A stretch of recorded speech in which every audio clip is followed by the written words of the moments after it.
Hello everyone, and welcome back to the Play Apex channel. My name is Dia, and I am joined by Vicky on this wonderful, for me it's a very sunny day, but this wonderful day where we will be staying inside because we've got some quads to watch here at the Quad Up Invitational. Vicky, we've got $50,000 on the line and a lot of chaos incoming. Absolutely. Look, lucky for me here, it is also sunny outside, pretty hot though, and I don't want to hang out in the heat. Instead, we could see the heat play it off here in quads because after my experience playing in quads, it's been the best embodiment of the chaos that you could expect playing some Apex Legends. And why not bring some of the best creators out here in the scene, some of the best players to compete against one another? Ever since this was announced with the launch of the Double Take event, I was really excited to try it out. I still haven't gotten the chance to try out the quad controller composition, and that's mostly because movement has really been driving me recently. I've picked up Pathfinder since the event, and Vicky, for the first time in my life, I am experiencing the miracle of flight. Pathfinder changes, the Revenant changes. I mean, you can literally just find yourself teleporting across the map at this point here too, especially looking at the maps that we have in store for us later today, Dia. But I'm wondering how these different compositions are going to come into play while looking at the way that our competitors have had a few days to figure out what works out best for them. Exactly, they're not just being thrown into this, although in a lot of ways, you could say that they are. They're going to be adapting to a lot of variables. Let's take a look at some of the maps, some of the ways that we're going to be playing, because this isn't, say, your standard game of Apex Legends. It's not going to play out like rank. It's not even going to play out like a regular game of quads, because we'll be moving through, as you alluded to earlier, Vicky, 3 different maps through the course of the day. Oh, this is going to be amazing. 2 of our first games will be on Kings Canyon before we transition onto Olympus for those 2 games. And then we get to end the day with New Reform, Broken Moon from this current season for our final 2 games. It will be Random Royale, which means that teams will be shifting per 2 games. So that's something to look out for because that means that we're going to have different sets of teams for each of these maps that we're going to be having. Which is going to be really interesting because, in this particular case, scores aren't cumulative. So even though we're playing 6 games, we're not waiting till the end to distribute all the prizing. Prizes are actually given out on a per-game basis. So if you get first in, say, our first game on Kings Canyon, you'll get $2,800 for the team. Second will get $2,000, and all that information is available over on the, what is it, for you guys, should be the right side of your screen. I think it's the same for me. I'm not sure how this works. However, important to note is that there is one thing that's cumulative, and that is kills, Vicky. Yep, exactly. So top 4 kill leaders will be able to walk away with $500 extra per player of those top 4 kill leaders. Because now you have something else in mind where when you are playing in quads, you got to make sure you get to stay in the lead if you see anybody trying to steal some of your kills.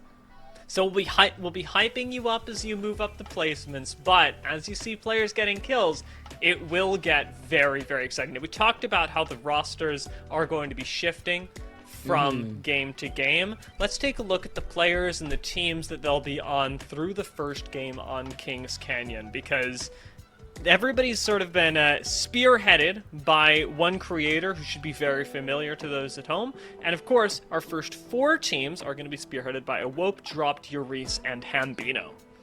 Oh my goodness, I already see some names that are standing out to me here, Dia. Look at Team Urice, Rain Day himself competing in the event. You love to see so many familiar names. Team Dropped, of course, Team Awope, and Hambino. Get to see how they get to play out with the rest of the squads in this lobby because it is pretty stacked like we mentioned before. We do have our ALGS players out here to show up. I was going to say, you're probably noticing that there's a lot of familiarity if you've watched the ALGS for a while. This is a pretty sweaty lobby. Like, we're going to have fun, but make no mistake, we're playing to win. Let's take a look at some of the other teams that'll be joining us, though, because it isn't just 4 teams competing in quads. As fun as that would be, a quad. We've got even more teams that are going to be making their way into, I imagine, find themselves a win. Now, it is going to take a little while for everybody to get acclimatized to their teams, and even then, you're going to be moving on really quickly. So let's say, like Midwolves, you're playing with Timmy for round 1. You could just as easily play with Naughty or Reptar in round 2, and so being able to adapt to a lot of different people, different personality types, that's going to be your friend, Vicky. Absolutely, especially since we get those creative different legend compositions in quads nonetheless. Like, we keep highlighting this because just imagine a world where you have a full team of control legends and you get to play into your strengths per different team that you swap over to as we transition into those different maps, Dia. I mean, I'm seeing Hal and Greek paired together, and I just can't wait for the content that's going to come out of that. Also, really excited for the pairing of Naughty and Samurai Sky, whose personalities should bounce off each other really well. We've got another couple teams, however, as now we've done 2 groups of 4, and we've still got a few more, as there will be 15 teams dropping onto the map in total. So Saucer, Snipedown, Trev Stacks, and Reps are going to be your captains for this first round, and this will be our first 12 squads. We've only got 3 more after this. Who's standing out to you off of this set of 4? I mean, I'm talking about feeling pretty comfy with Peeps and Snipedown on the same team. We know that synergy is definitely going to be flowing for the first 2 games for Team Snipedown. I'm also looking out here at Team Reps. All right, Casello is going to make his appearance here alongside Reps. Bullet, of course, another name and face that we recognize from the ALGS alongside Trev Stacks. You know, this is one of those funny things where volume is going to be really interesting, because one of the things that's been most challenging, Vicky, is managing your comms. Let's take a look at the last 3 teams that'll be joining us for the first round, because this is where having big personalities and being a big streamer does actually tend to lean us towards talking more. You and I both know this, Vicky. We're commentators. We talk all the time. But when there are 4 people trying to win a game of Apex Legends, not everyone can talk at the same time. Yeah, you have to make sure your comms are clean, but also making sure that you guys are all on the same page with your rotates. I did notice, per my experience in quads, that you could easily get people split up into 2 groups of 2 in different POIs to make sure nobody's just caught stacking. But at least looking at these last 3 teams, Dia, I see a name, Caution, on Zach Mazur's team. Verhos out here with Zero Love Given. But I just gotta pull out the Zach Mazur team because Caution, being the Pathfinder that I have found in my own games participating in quads, I can't escape the man. We were just talking in the pre-show about how ridiculous it was, but it is very funny that you guys have basically, from what I understand, Vicky, gone back and forth on griefing each other in ranked without ever speaking. I don't even know if he would remember that, but I do because it was within this week. And then now I'm here looking at this player list. I see Caution again. It's like my sleep paralysis demon coming to haunt me, except this time it's in quads. And you mentioned Pathfinder before, Dia, and that easily is probably going to be something that we see, especially given the changes that we saw. That is going to be something really interesting, right? Because now that we're in a format where you have 4 players to a team, you can actually get a little bit more experimentation done in compositions. When you're playing competitively, yes, everybody's going to be trying to run things like, controllers, recon legends, depending on exactly how sweaty these lobbies get, and that's going to be largely up to our creators. But seeing something like a Pathfinder actually is not that wild, because it's going to be extremely comfortable, and you can fill out a lot of the other team needs that you might have with other legends. That's a very good point. And now you start breaking down roles. How deep are we going to get into this quads tournament? Because then you talk about legends that have gone through changes. Again, we mentioned Pathfinder, but Revenant. Are we going to have an entry fragger to make up as that role within these quads? Maybe somebody to bait another team from trying to push, and then you find yourself at the mercy of 3 control legends waiting for you on the other side of a door or a portal. Even when it comes to some of these unique rotations, looking at the different map rotations that we have in hand, Kings Canyon to start off the day in our first 2 games will definitely leave us to a good start on what to expect in this lobby.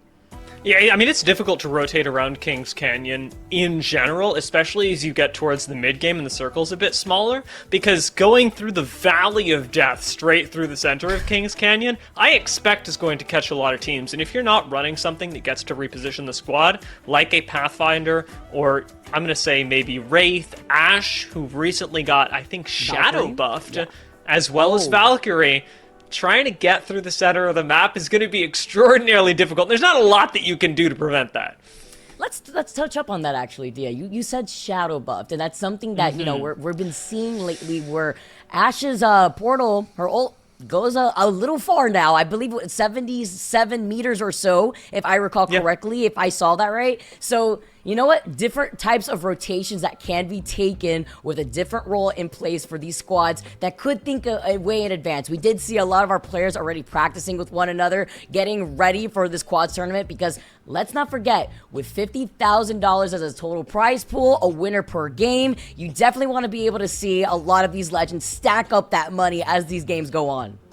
And it will mean that every game is, like, it's not one of those regular, you know, over 6 games, let's accumulate some points, let's play safe towards game 6. Because each game is essentially a reset, you do have to take that mentality, wipe the slate clean, and of course, join up with a whole new team and find synergy with them before ultimately playing for the win. It's going to be very high tension, but it's also going to be very high pace, Vicky. Teams don't have a lot of time to find winning solutions, to find the best rotations, because everything will be changing on a dime. And you talked about comms too. That's something else that they're going to have to adapt around. Not only the different clutter of comms, but as we do make these transitions through the different maps, you also have to consider the tridents coming into play for Olympus is going to affect a lot. Obviously, the 4-man Valkyrie Skyward dive that you're going to be able to have when it comes to some of those trickier rotations. Comes to Kings Canyon, you never know, but you could definitely expect teams to be everywhere if you're trying to find a spot into that final circle, especially since quads, once again, allows for that quad control legend comp, or you could have 3 support, 1 assault. It's the creativity, it always flows. At least what I've witnessed, a lot of people have also been rocking the Mad Maggie, something else when it talks about gap closing and trying to go for these aggressive pushes. Because one thing that I do notice when it comes to quads, something that changes in terms of pacing are these fights. With the bang changes and being able to isolate yourself with this 4v4 going on, and if these fights are going on for way longer, what does that invite? It invites the 3rd, 4th party, and you're not dealing with, you know, if there's 2 more squads coming in, 6 players. No, you're dealing with 8 total players, so you have to account for that and the different sorts of positioning that each of these players could sit in, so that way you could split that focus fire, and you're gonna be looking like a chameleon, breaking your neck to make sure you see where everybody's at. Okay, well, hear me out, Vicky, because I know we'll get the game started soon, and I know that's what everyone is really here for. But let's theorycraft a little bit more on quads here. I was talking to some friends recently about quads and what legends are getting buffed with quads. Like things like Valkyrie, right? You can, of course, now lift up your entire team, so that feels nice and simple. Think about it this way. Hear me out. Maybe it's a little bit of copium.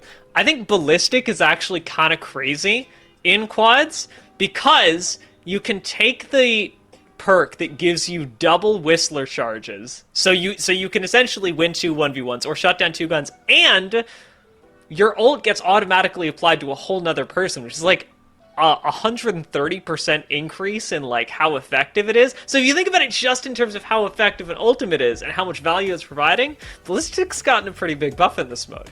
I could see that, and imagine combining the Ballistic with the Ashe tether too. You get a double tether of anything, and then so imagine all that space that the Ashe utility and then the Ballistic utility could come into play, because that's still space that you have to respect, especially if you're looking to engage in a fight.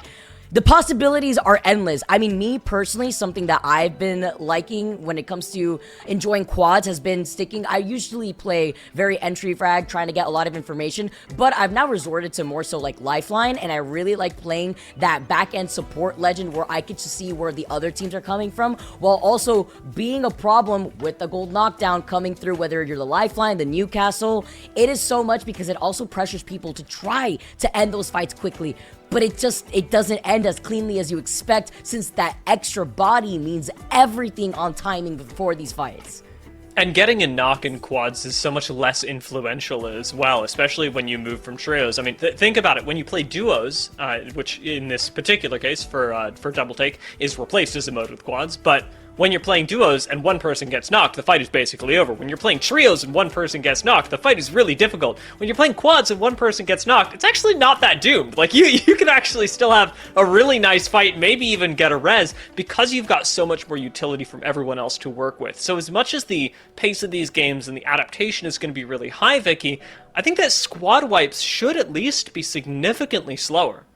Yep, I definitely agree. And that's what we've seen so far, at least within the experience that quads have been out for. But I can't wait to see how this plays out. Once again, we are waiting for our legends to load into this first game before we get started. But the possibilities are endless with the different types of comps that we could witness depending on the different maps that we will be swapping over to. Once again, our first game will be going on to Kings Canyon. And we know how Kings Canyon can be, especially when it comes to closing in the distance. You find a lot of clutter from the different squads that are forced to rotate in the middle of Kings Canyon, where teams that are rocking a composition where they could bunker down, they found themselves in a way better spot rotation-wise, depending on where their landings are.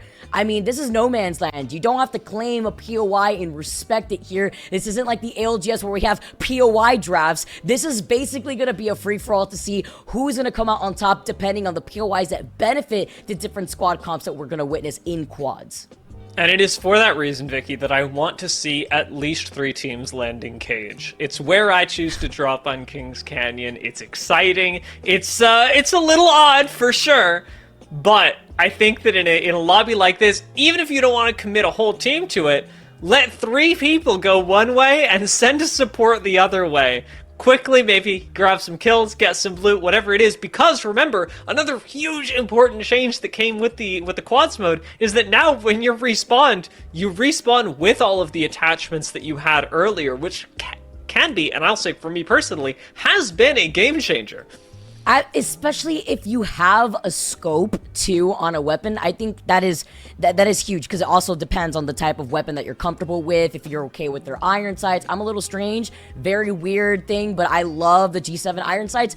I've never heard anybody else say that, but it works, you know, so sometimes it works for others, sometimes it doesn't for others that can rock the different scopes that they've already had on their weapons. But also, the fact that some weapons, you have blue weapons, you have purple graded weapons too, that already come with attachments in quads, so that's something else to know too when you're trying to pick up a weapon quickly and you find yourself opening up a bin with a blue weapon. That's always nice to feel.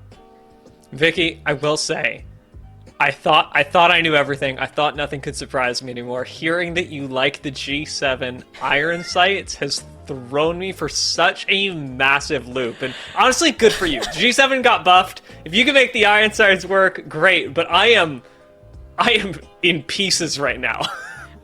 It's actually really crazy. It was one of the first weapons that I learned the game with, and I thought to myself, oh, this is awesome. Like, I didn't think about putting, I don't know what went through my mind, but originally I liked it only with a 1-time scope, and then when I started utilizing more the 3 times HCOG, I really liked that too. But now that you get to respawn with those scopes in quads, now imagine where you were literally blind, you can't see anything when you come down from the dropship. Now you come in with attachments. Now you could literally come guns blazing. You may not have the ammo because you just got respawned, but you also have 3 other bodies there to keep you covered and to hold down wherever position you gotta hold down if you're at a disadvantage. So making there be extra heads and certain chokes will allow you to also go in for a full reset in an easier way.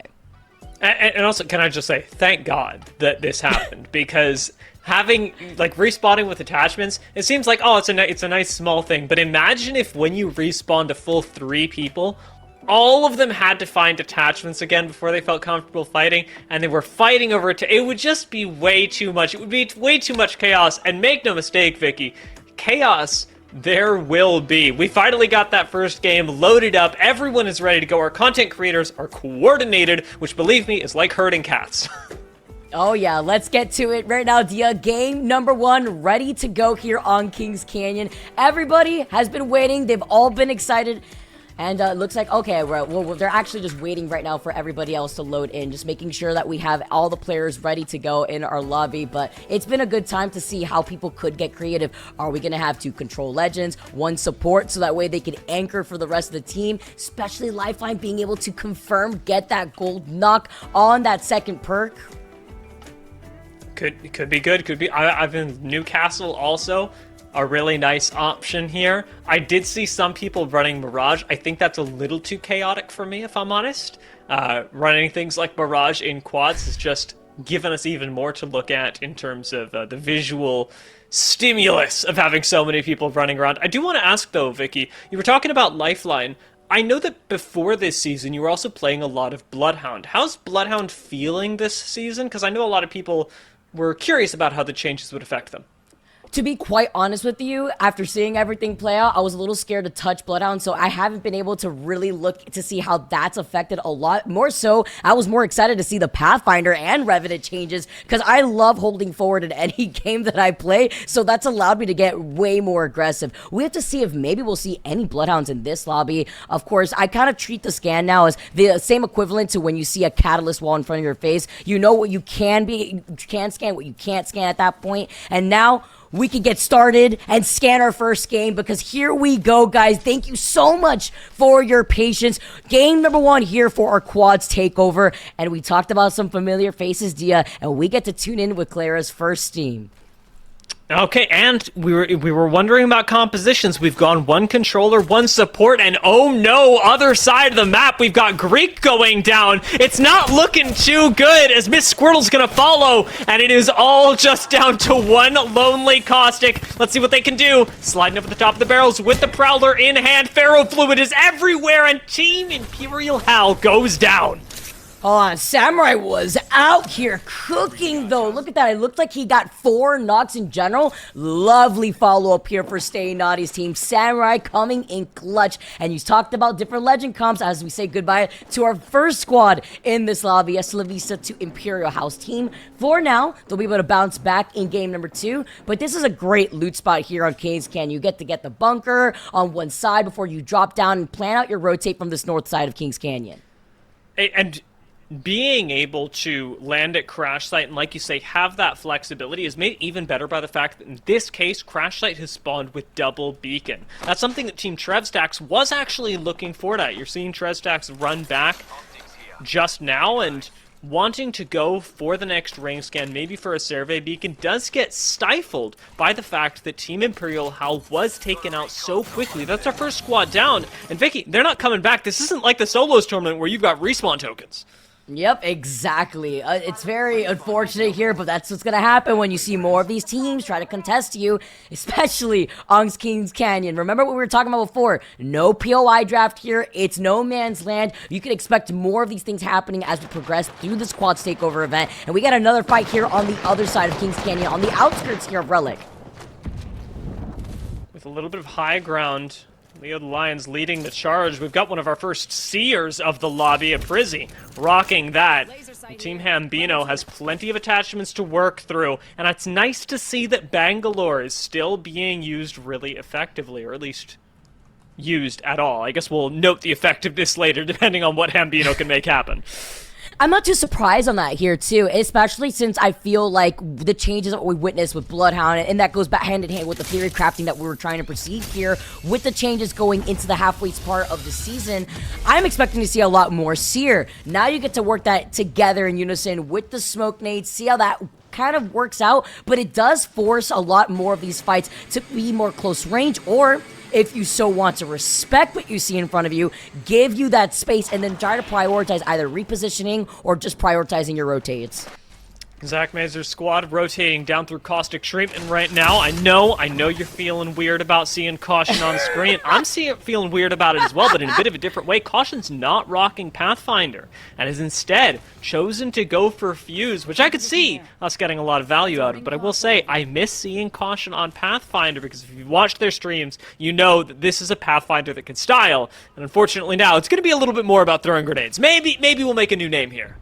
Okay, different type of approach here from Caution. Being on the Fuse, love to see the different type of approach that they want to go in with this Legend comp, as well as Trevstax with the Charge Rifle, going to be able to get a knock in the feed, but they're coming close on top of another team, because this circle is going to be pulling on the outskirts of Repulsor. Roma forfeit, taking a reset up on high ground. Looks like on the other side of this, we've actually got resets going off, so this should be a 3v3 that has just recovered to a 4v4. Everybody resetting right now, and some nice nades being thrown in by Bullet just to make sure that there's not really a chance to heal up to full without any pressure on them. Grandma Forfeit still holding it down inside, however, and we've got reps in there assisting. Playing very carefully, our team Trevstax. You don't want to get sniped from a bar. Trev knows how devastating that can be. And that's the respect that the Seer ult gives. We've seen it before time and time again, but there you have it, where the Seer ult comes out and now forces everybody to not only respect that space, but also play a lot scattered. Dia, you mentioned it in the pre-show where you have to make sure that these comms are clean, but when you have a support legend, at least you could preemptively pre-plan where these replicators are so that way you could try to get a res. Credit to Team Trevstacks. As soon as they lose one, they realize they're on the bad end of a fight. They do back off, and like you say, move towards the crafter. You do want to try and extend your longevity for as long as possible. You don't have to win every single fight as it happens. Good restraint, and now good zone prioritization. In the southeastern corner of the map, Team It's Timmy has managed to coordinate their move to a very nice spot in zone. They've got height, they've got cover from the rest of the map, they've now even got lifeline care packages being dropped in. This is great, Vicky. I mean, they even got the zipline set up here too. They're controlling so much space with this comp, actually. You also have some makeshift cover with the lifeline care packages. We saw that Timmy, actually, that triple take that he had was a blue weapon. We highlighted the different types of weapons that you could find, and an EMP goes out, trying to find where that crypto drone is, right above him, but that's even more information for all the teams that are now circling into that where they predict the final circle is going to be pulling. Team Trevstacks rotated right into a fight, but this time it's a 3v4. They weren't able to get everyone back up in time. Please revive me goes down, however, and suddenly the name becomes a reality. Team Awope does have very little HP to work with, and this tree is not providing a whole lot of cover. There goes another. Awope is dropping members, and remember, this is in a 3v4. Trevstacks putting in work, finding a knock on Nia. And that was all thanks to Bullet being the entry fragger, being on that Pathfinder, grappling in and isolating. Please revive me the lifeline that they needed to be the anchor. Not the first one knocked, but rather the last. But let's see if they could get this reset even without the catalyst wall ready to go. Trying to revive a lifeline, really difficult. You've got some good zoning thrown out here from the Pharaoh Fluid. Awope has done really well so far. Trevstacks testing the entry right now, does take a nice swing using this rock as cover, waiting for the rest of the squad to show up, and it should be a full thirst on one, make it two members as Awope goes down, but this is not a clean fight. Somebody has gotten out, and that means that everyone can come back in, Vicky. And this is the pacing of these fights that we were talking about. It's completely changed, but it makes it even easier to just sneak on by and see if you could reposition and then get a res using a replicator to get those banners first. And it does look like Asian Boy was able to do just that before he rotates from the north side of that circle. Honestly, really working well, and credit to Bullet, Trev, and Chrono for taking that in a 3v4 fashion. So impressive that they're able to navigate things, engagements like that in the open ground. But rotating now through Market, I am hoping they'll be able to hit not just the ring console, but the survey beacon, and take a look at how everyone's positioned in the southeastern side. Because height is going to be so important in rings like this. Controlling the high ground in Repulsor, as well as over by Map Room, and even this extension that we've got, where Euryce is currently sat, can be game-winning. Man, so much space, too, to coexist in a circle like this, while the squad's huddled up in Map Room, but still full blue evos. Something to consider here as we tune in to Zainu, Girl, and company. The rest of these teams now seeing if they can take advantage of the map room scan. How many times can they hang out here too before they figure out where that next circle is going to be going to? Because Girl being on the Pathfinder could get that ring beacon information. I mean, Girl, I know, has been enjoying the new season. I keep seeing Girl posting about what she's learned. I think she learned how to use a chainsaw. Today she learned how to make grape leaf wraps. She is learning. So she's becoming her best self during the Double Take event, and it is on and off screen. We'll see how much that knowledge can be put to use, however, as blue shields versus the purple shields of Zach Mazur's squads that's pushing up does mean an increasingly tense situation towards Map Room.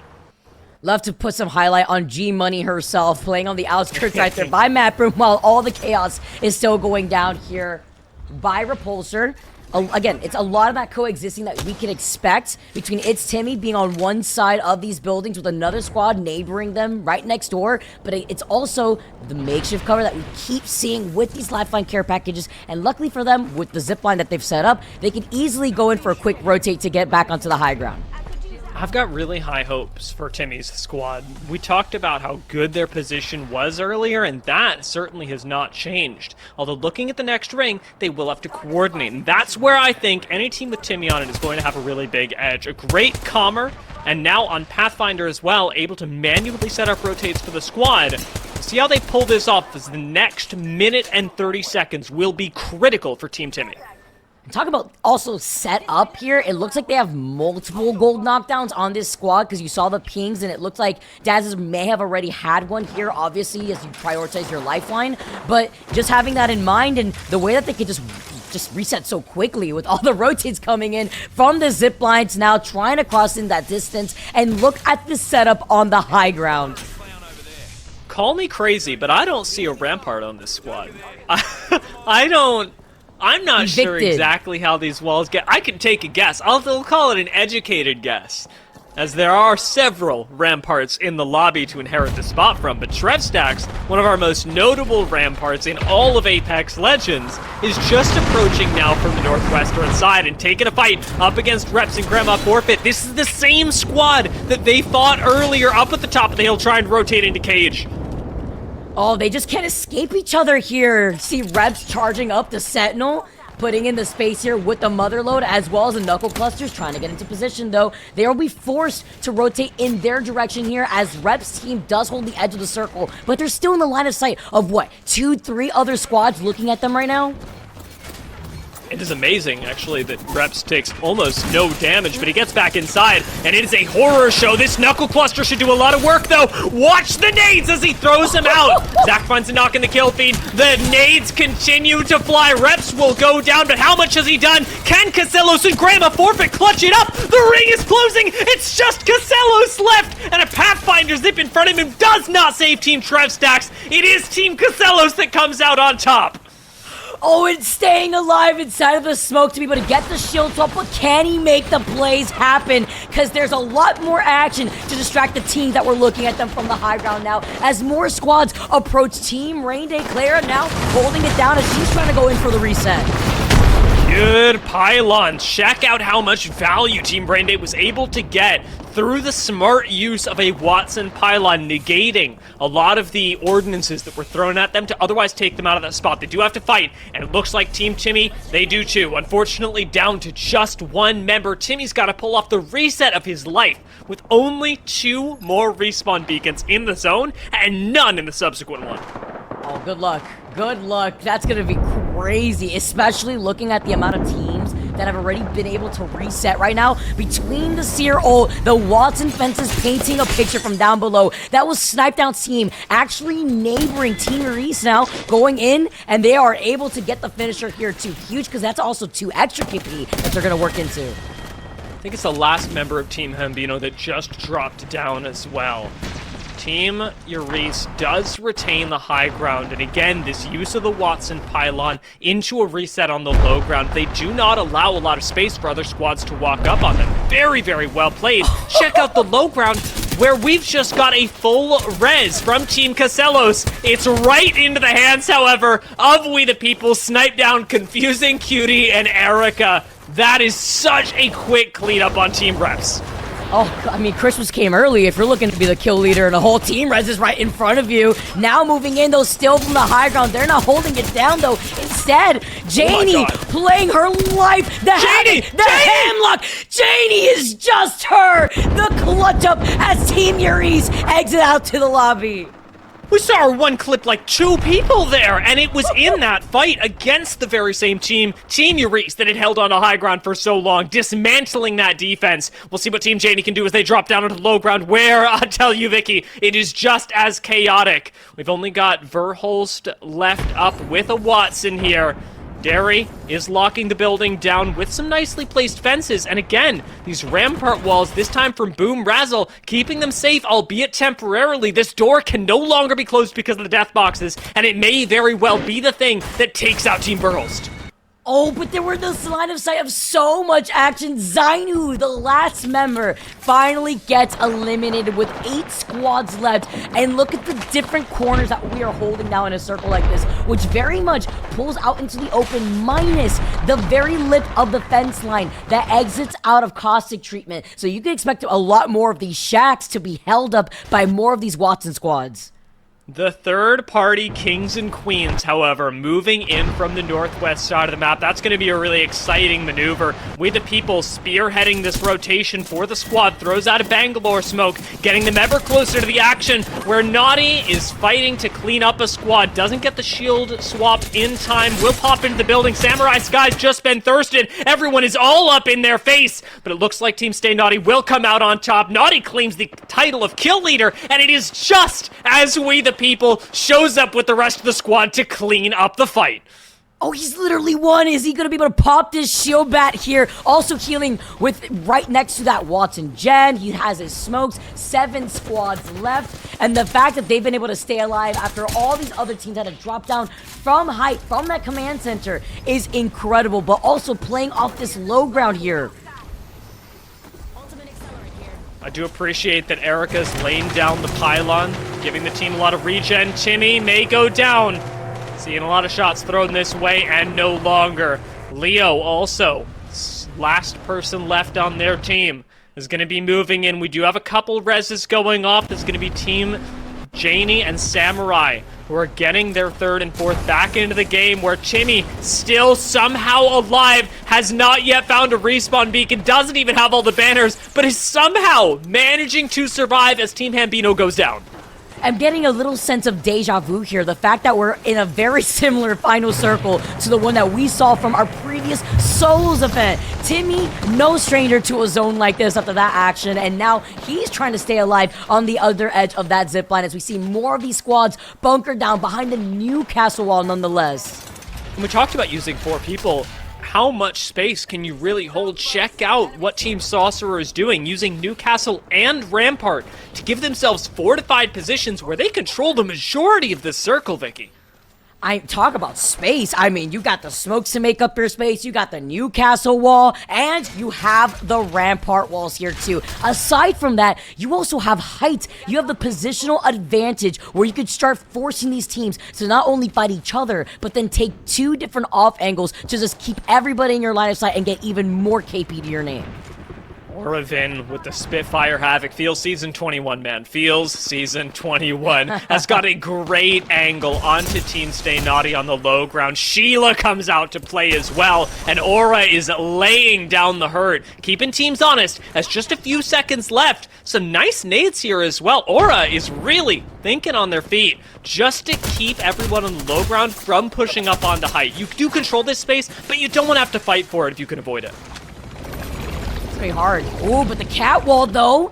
Nice. Perfect way to try to push in, but a nicely saved bang ult to completely stop that rotate. With the circle closing in, now they have one less corner to look at instead. They have to focus on the team snipe down that are going to be approaching from the bottom, and Zach Mazer is still alive for his squad. Gonna be focused down soon, surely. Smoke comes out. We the people should know that is not his.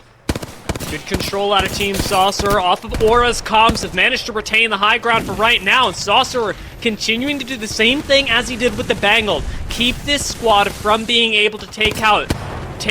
Teammates Janie still wanting to move up as Zach does go down, leaving us with just 3 squads left. Snipe and we the people are moving up. It leaves things open for Team Janie to swing in from behind. Naughty's gonna follow things up, using the Havoc, does go down as Sheila from above. It's all Aura all the time. Last 2 squads. Sheila doesn't have much ammo left, but these nades are gonna do it. Down comes the swing, in comes the Rampart wall. Aura knows they've got the win. And in they come to finish it off. Team Sorcerer take game 1 very, very stylishly, Vicky. Oh, say hello to my little friend, the Sheila, coming out to play. And with the confidence too, Dia. You saw Aura drop down, immediately pull out that barrier, and then take out the Sheila just to be the nail in the coffin to the dub here. Again, they were in the best position that they could hold for everybody else to go into their line of sight. That was so, so awesome. And it's not very often that you get to see Ramparts being that aggressive, but I gave a lot of credit to Aura in the moment, and I'm going to keep giving it to her after. Moving down onto the low ground and aggressively placing the amped cover, knowing that your team's got the win, and taking that angle as a legend that can fortify and make your position a lot safer. It may not have been the single thing that won them the game, because let's not forget, they did have height, they did have a lot to work with, but it made it look really, really good and clean.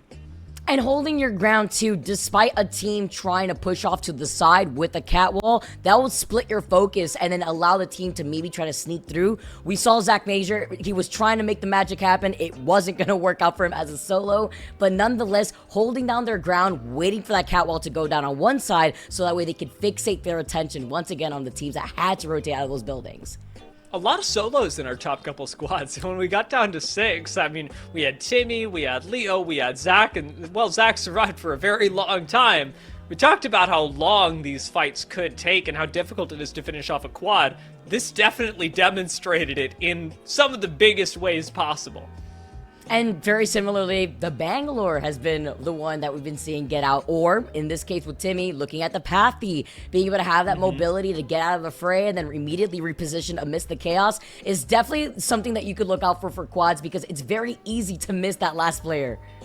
It's a good thing that a lot of our content creators are also on MNK, so are getting a lot of use out of things like Bangalore Smoke. We do have quite a few controlled players in here as well, don't worry. We've got lots of people from all types of inputs, but taking a look at the way that our MNK players are making use of Bang Smokes or not, and how they're choosing to do it in the new season, is some really interesting insight into just how Apex Legends as a whole is reacting to the balance changes. I definitely agree too, and then playing into the strength that your quads team, specifically the comps that we're exposed to with Team Stalser winning game number 1, we saw 2 supports. It looked like we had the Bangalore, we had the Rampart coming out, we had the Newcastle, I believe we saw the Lifeline on their team, and then being able to play into those strengths, you could find yourself denied a lot of KP opportunity, just waiting for the KP at the very end of the game going into your line of sight instead of seeking it out yourself. But that also goes into the patient game that you're forced to play into when you want to get the dub. You know, it also brings up an interesting question here, Vicky, because we're talking about the scoring, and I am curious how the prizing and the scoring breaks down for our first game. But also, this is the first of 6 games where we're seeing teams start to accumulate, and importantly, players start to accumulate kills. It's the first step in what will be a pretty long journey, as we've still got 5 games left today, but an important one nonetheless, as ultimately being kill leader at the end of the day really does matter. If you're sitting back and playing passive, how many kills are you picking up? Exactly, right there. And that also comes into play the different 50-50s that we may be exposed to. We saw that Team Imperial Hell, the first to go down, despite how even getting 2 important knocks in that fight. Sure, you can try to get that KP, but if you don't clutch out that fight at the end of the day, that KP escapes you, and also placement points if you're the first to go. Is it the risk here, depending on the legend comp? We know that we've seen the Conduit, the Fuse be very important picks when you forcibly want to land on a squad. Will that be something that we see in the future too, if that is the game plan that some of these teams may want to go for, if they do want to play patiently, but instead pick up KP earlier on in that pace of the game?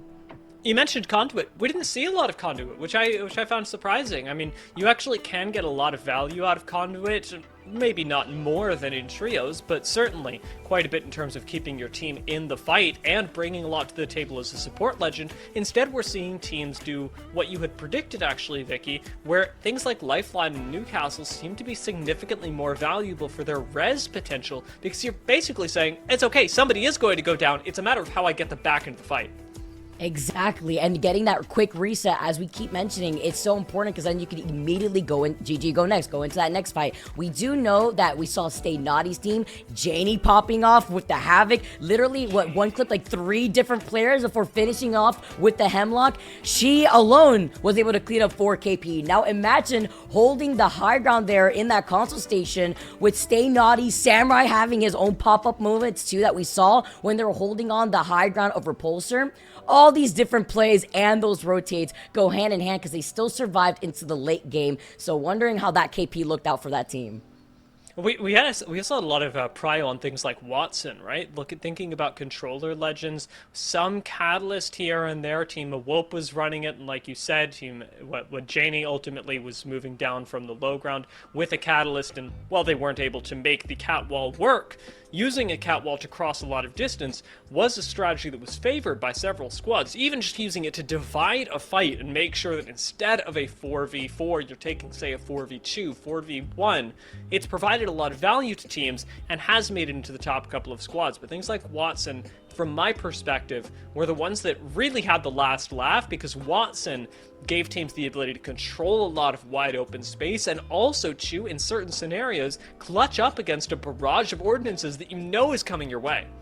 While also isolating your own fights there too, with the amount of Bangalores, of course, that we're going to be seeing, but also with those Watson fences, you found your space, but you're also denying the opportunity for other teams to take advantage of what your already existing fight is going on, to maybe sneak in and maybe also trying to go for a third party. That's why it was interesting, Verhulst being on the Valk, them having also a Watson on that squad. You already know the game plan once you see that Valkyrie and Watson, even a Loba coming in. The goal is there, get Godspot early on and be able to hold it down while letting all the kills come into your peripherals. So as we get the leaderboard set up, see how everybody did, it's nice to be able to pinpoint the different compositions that we were exposed to on a map like Kings Canyon. We've got a lot cooking in the background, right? We're thinking about leaderboards, we're thinking about kill leaders, we're thinking about the next game, and Vicky, we're even thinking about shuffling up teams. That's going to be really exciting, as everybody is going to start moving around. Let's take a look, however, at the first item that we mentioned, how everybody performed in our first game. This was a fantastic one, Vicky, and Sorcerer did take the win. I'm liking how it looks. Top 10. I like it. Yeah, I mean, we saw Snipe Down stay naughty, living all the way up for that top 3, but Zach Mazer being able to get 4th, though, for the rest of his squad was equally important after looking at all the teams collapse on each other on that north side closer to map room. Yeah, I mean, right now, you are just getting the prizing if you do place in the top couple of squads. It's very difficult, of course, as prizing only extends down to 6th place, so it is around Team Hambino, where you're going to be collecting $400 as a team, and you have the chance to do a little bit more in the future. But when we talk about cumulative leaderboards and the players that are setting themselves out ahead of the rest of the lobby, I want to see the kill leaderboards and who is currently putting themselves ahead of the pack after game 1. Stay Naughty's team, though, they take the first 2 slots with reps trailing right behind them, but Stay Naughty and Samurai with 5 KP almost tying each other when it comes to DPS, though. Look at that damage that we have alongside the first 2 members here of Stay Naughty's team, with We The People falling right behind reps, but it looks pretty even across the board here between the 5 kills where it lets Samurai stand out and the remaining 4 kills in this top 7.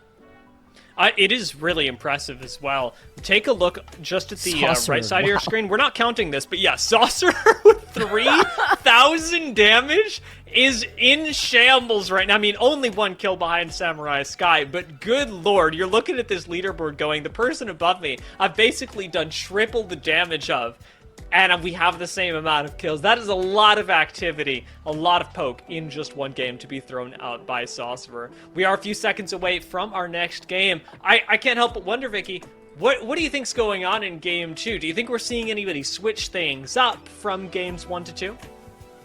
Maybe different POIs that we could expect our teams to land on here, especially how the start started a little rough for some of our squads. But I'm just looking at Sorcerer's damage, and he loves those snipers. We know that that's where that poke was coming from, but imagine the KP escaping you when you're dealing that much damage. It's all about cleaning up too, and not allowing a lot of these teams that are running support legends from getting the reset. You mentioned it before how chaotic a Mirage will be, but considering that Lifeline is that crutch, the last person that you want to go down, obviously, in your squad, but having a gold knock, being able to get that reset, stop these knocks from happening, you could be putting down all that damage, but if you could prevent a team wipe and get the reset instead on the other side, that's the most important thing here too, because a lot of these teams are also trying to figure out their own isolated fights and the different timing that Quads brings versus the traditional trio.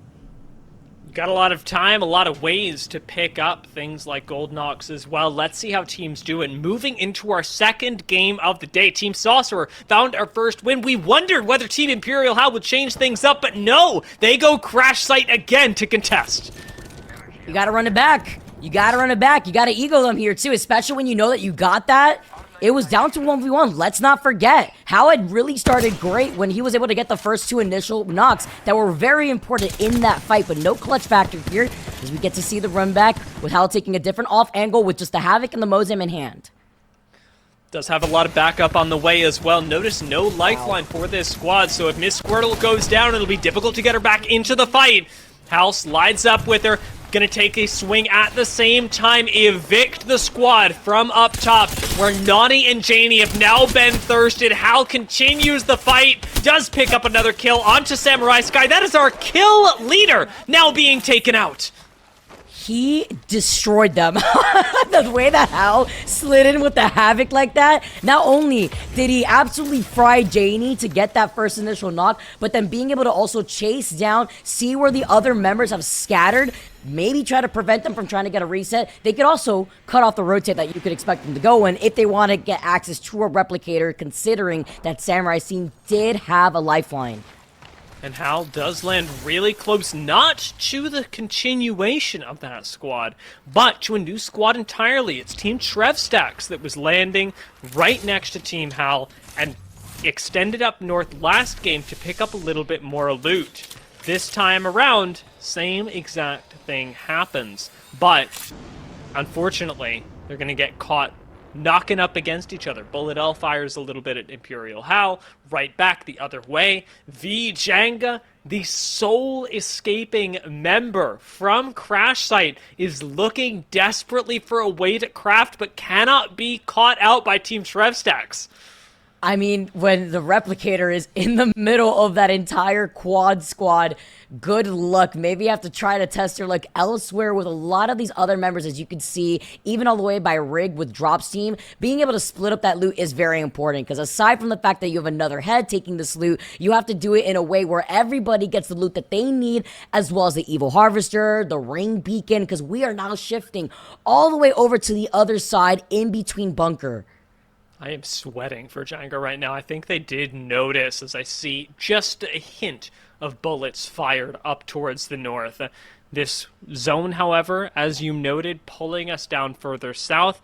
Teams like those coming out of Relic, Zach Mazer really leading the pack here, very separate from the rest of the squad, are trying to take a lot of space in the center of zone and are encountering resistance. Well, we've got some other people running chill games. Timmy, for example, seems to be having a fine time.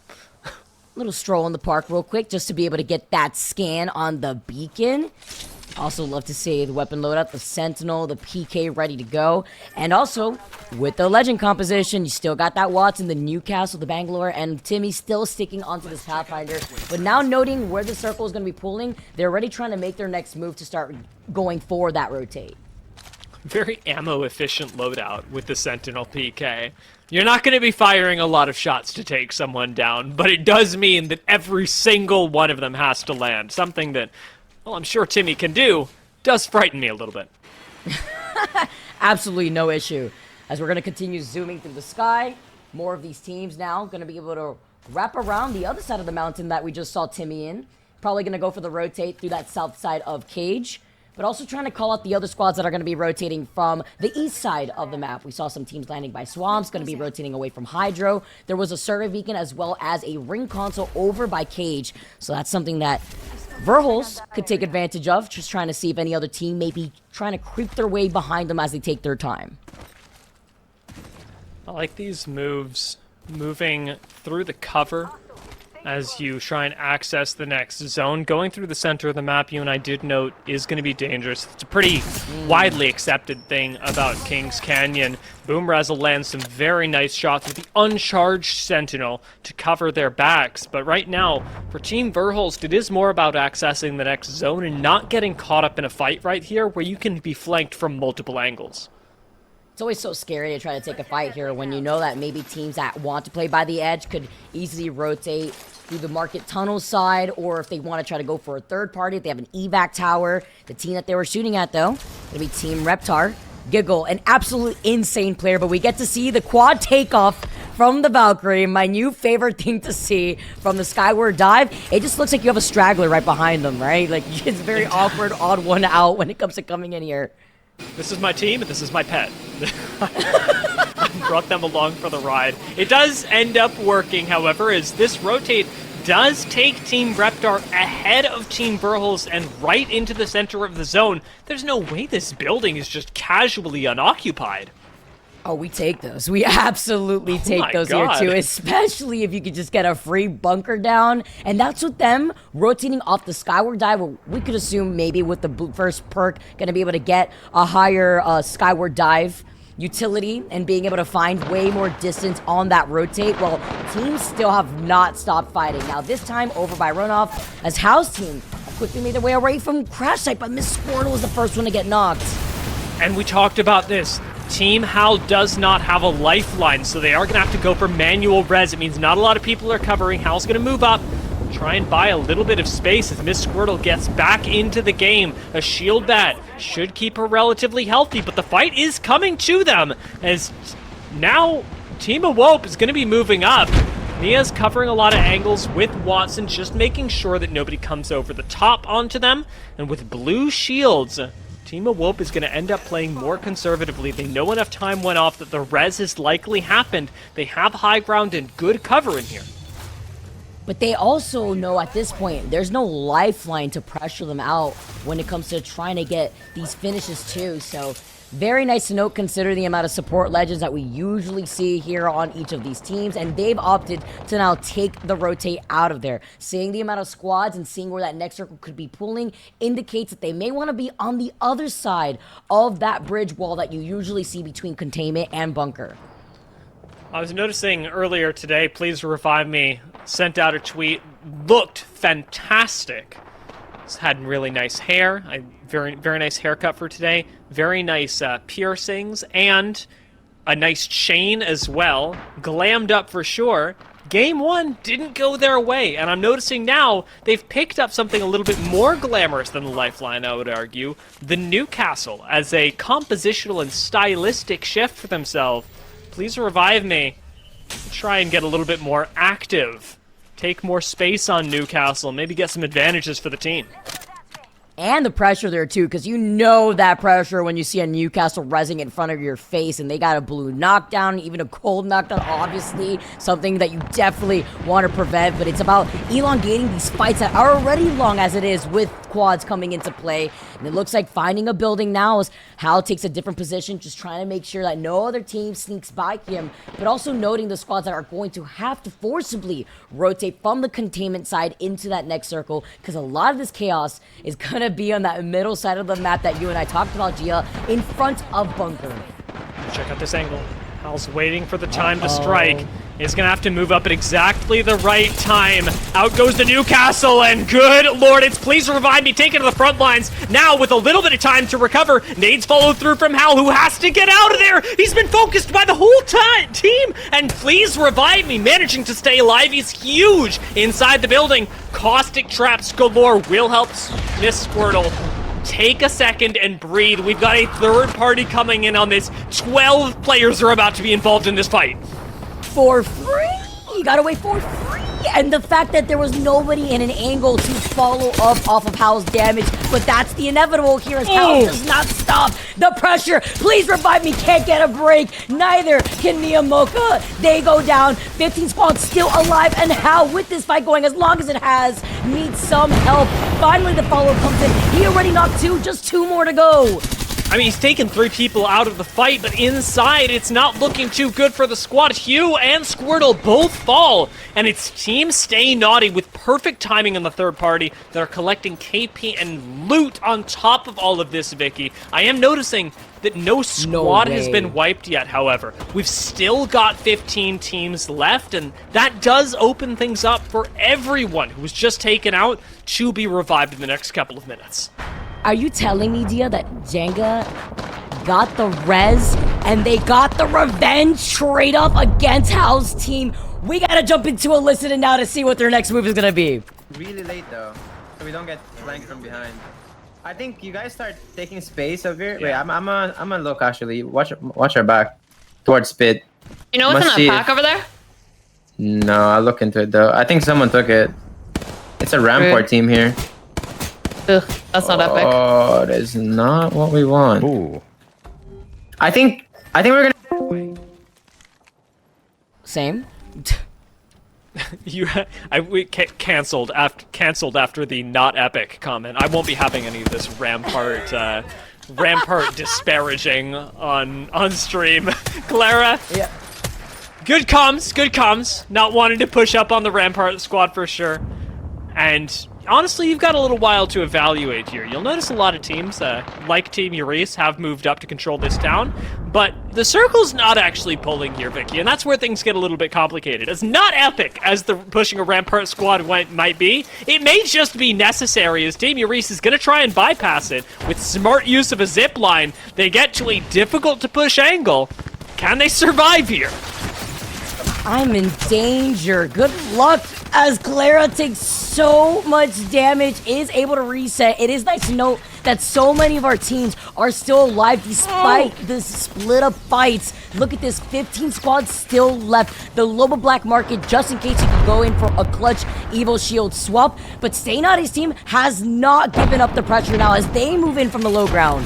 But surely Naughty doesn't go for this, but never mind. No. I say that just as Janie apes on upwards, using the Pathfinder grapple to get easy access to the fight. Drum goes down, and it's looking all right for Team Stay Naughty, but the third party behind them is devastating as in comes Snipe Down with a knock, leaving Jenga no choice but to disengage. This is the same team that got whittled down to just a solo earlier, and now they are having to head for the hills once more, try and find another reset, as a third party completely foils their attempt to shut down Team Euris.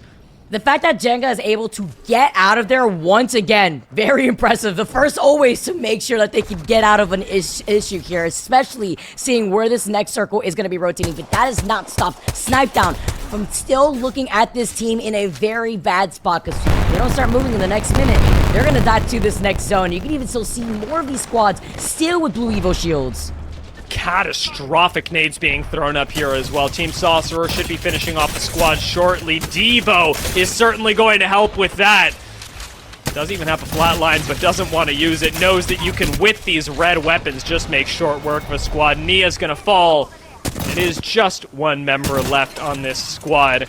Nice, clean, easy work put out by Team Sorcerer, who again is looking very in control, even on the far side of zone. Team Awoke go down. That is our first squad eliminated, Vicky. Already with the fourth circle ready to close in, and look who's gatekeeping from bunker side. Nonetheless, all these teams are gonna have to move, but I think now noting what's waiting for them on the other side, Snipe Down probably has a skyward dive, but where do you land after you make this rotate is the question. We already saw teams like Verholz get into a shack over on that north side by the bunker. Huge beams coming in, lovely tracking and follow-up from Wheatus Teams, and then for Snipe Down to be the nail in the coffin into Rain Day getting knocked. 14 squads left, and they still, with the ring closing in the next 3 seconds, have not stopped the pressure. Snipes managed to get a knock, though. Doesn't take a reset. Could be worried about this. Swings onto Chu, and this is a big problem. Making a push without actually finding enough time to heal means that he's going to be rezzed in zone, and it is a zone that hurts, Vicky. There's no time to get out of here.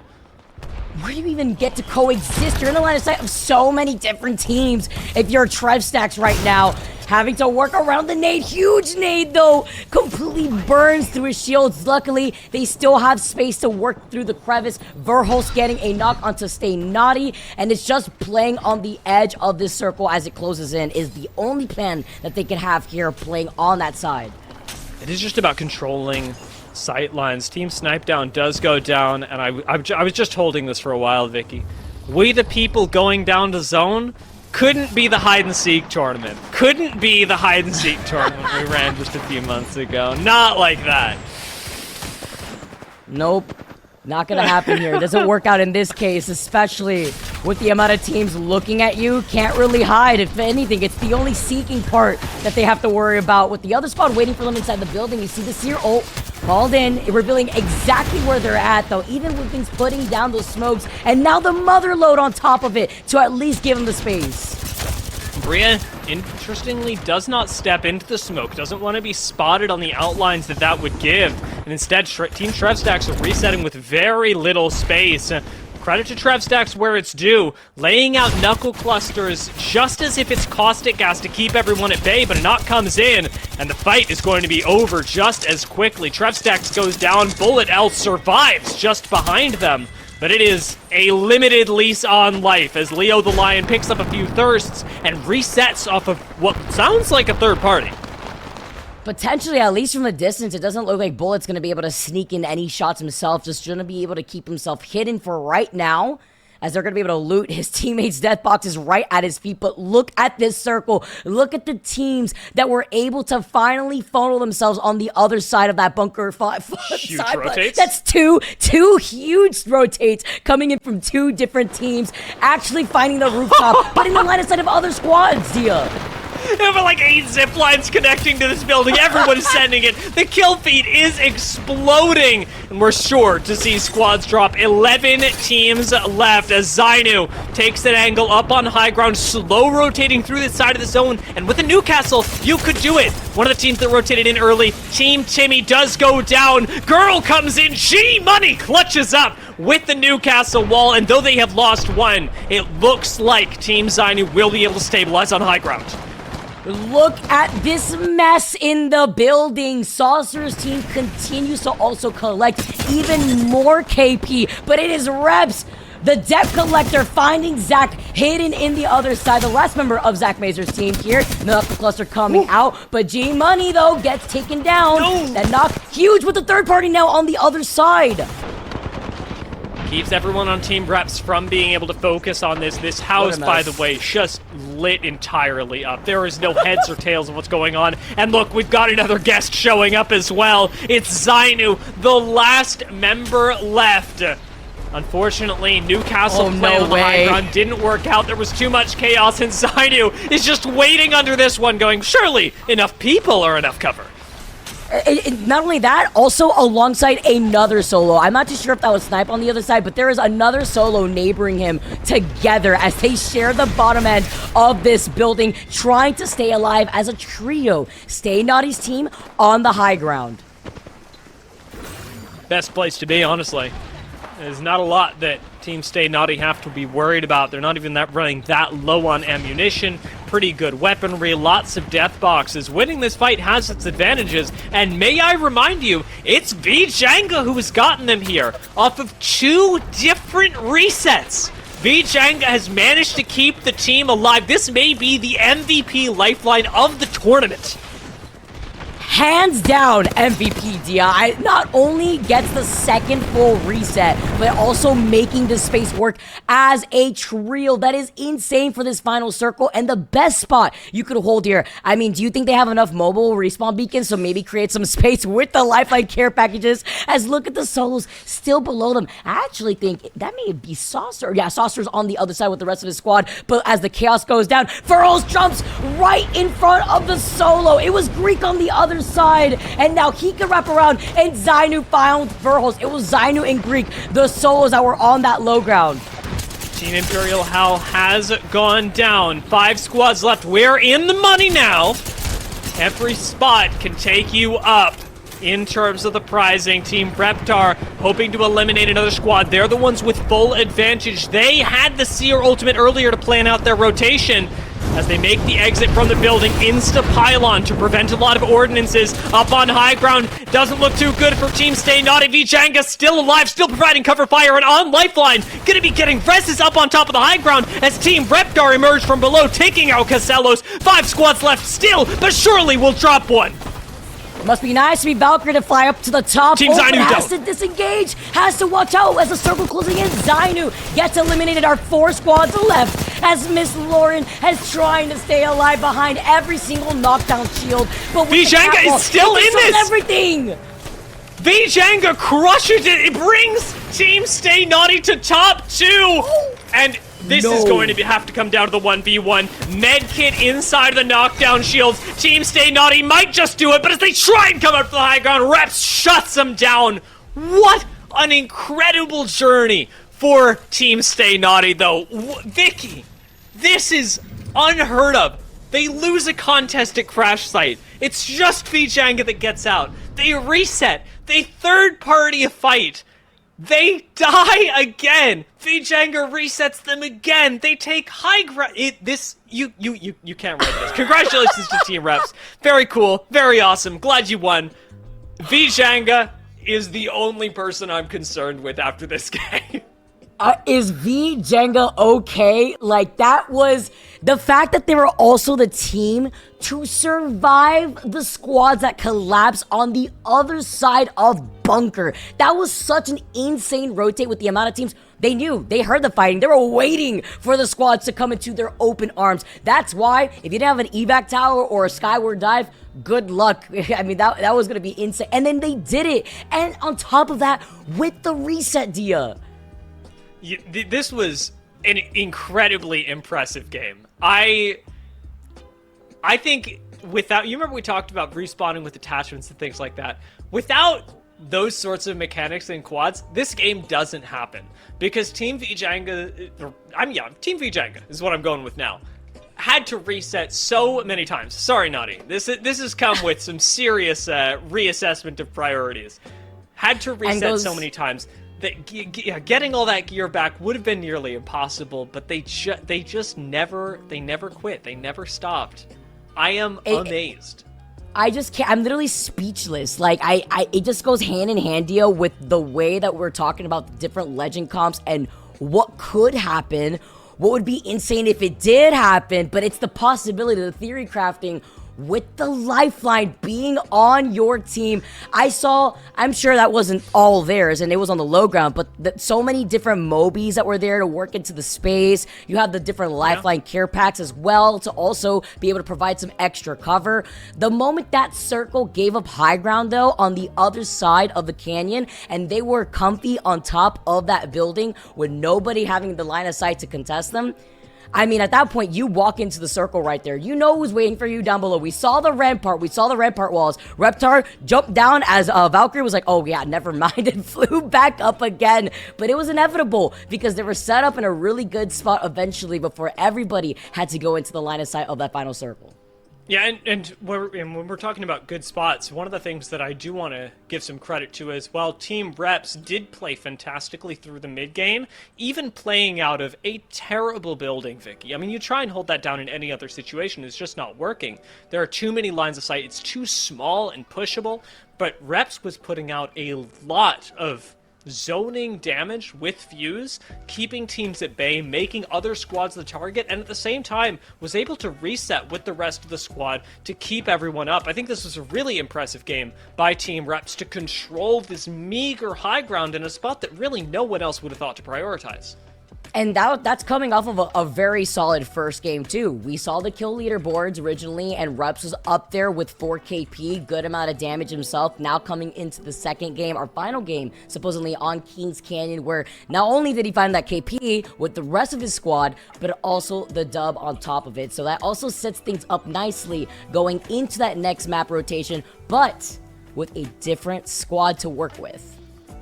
That is very true, Vicky. You're right. We are going to be changing things up. So now, as we think about moving into map 3, we've got a lot to look forward to because we're not only going to change what map we're playing on, but who's paired with who. And that is going to completely change the way that our teams have to maneuver around each other, because any synergy that you've built up in the past 2 games, that's completely gone now, and you've got to rely a lot on individual performance, but also your ability to jive with your teammates, get an understanding of each other real quick.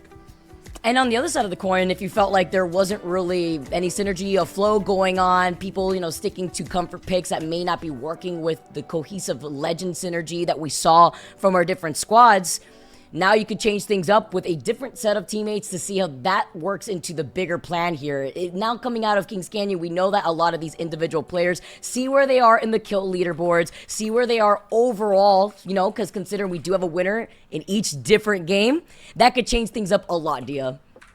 It certainly could. Let's take a look, however, at what played out last game, because we got a lot to celebrate here. It was... surprise to no one because we all saw it. Team Reps who came out on top. He, Casellos, And Grandma Forfeit played fantastically along with Secret Girlfriend. Grandma Forfeit, I know Cat Mom, just like those over at Casa Dia, is going to be very thankful. Fred and Jasper eating good tonight. Shout out to their cats. You can check them out at Grandma Forfeit's channel.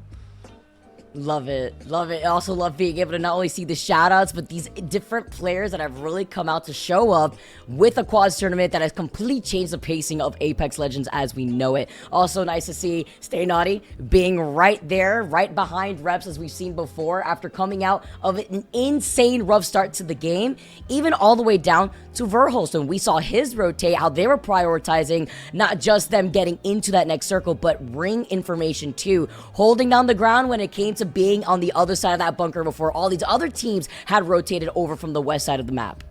It was so impossible to track. Now, those are your top 10 squads from last game. Let's take a look at something that is a little bit easier to track. How many kills were picked up? I was real worried about Samurai Sky after last game, and while she didn't pick up any additional kills this time around, has managed to maintain a pretty nice spot on the leaderboard, sitting at 6th. It is Naughty, however, who finally cashes in on a lot of the damage that was dealt last game, with 11 kills total. The damage actually did not increase by that much. Naughty was sitting at like 3,200, did only about 700 damage this game, but picked up a lot more kills.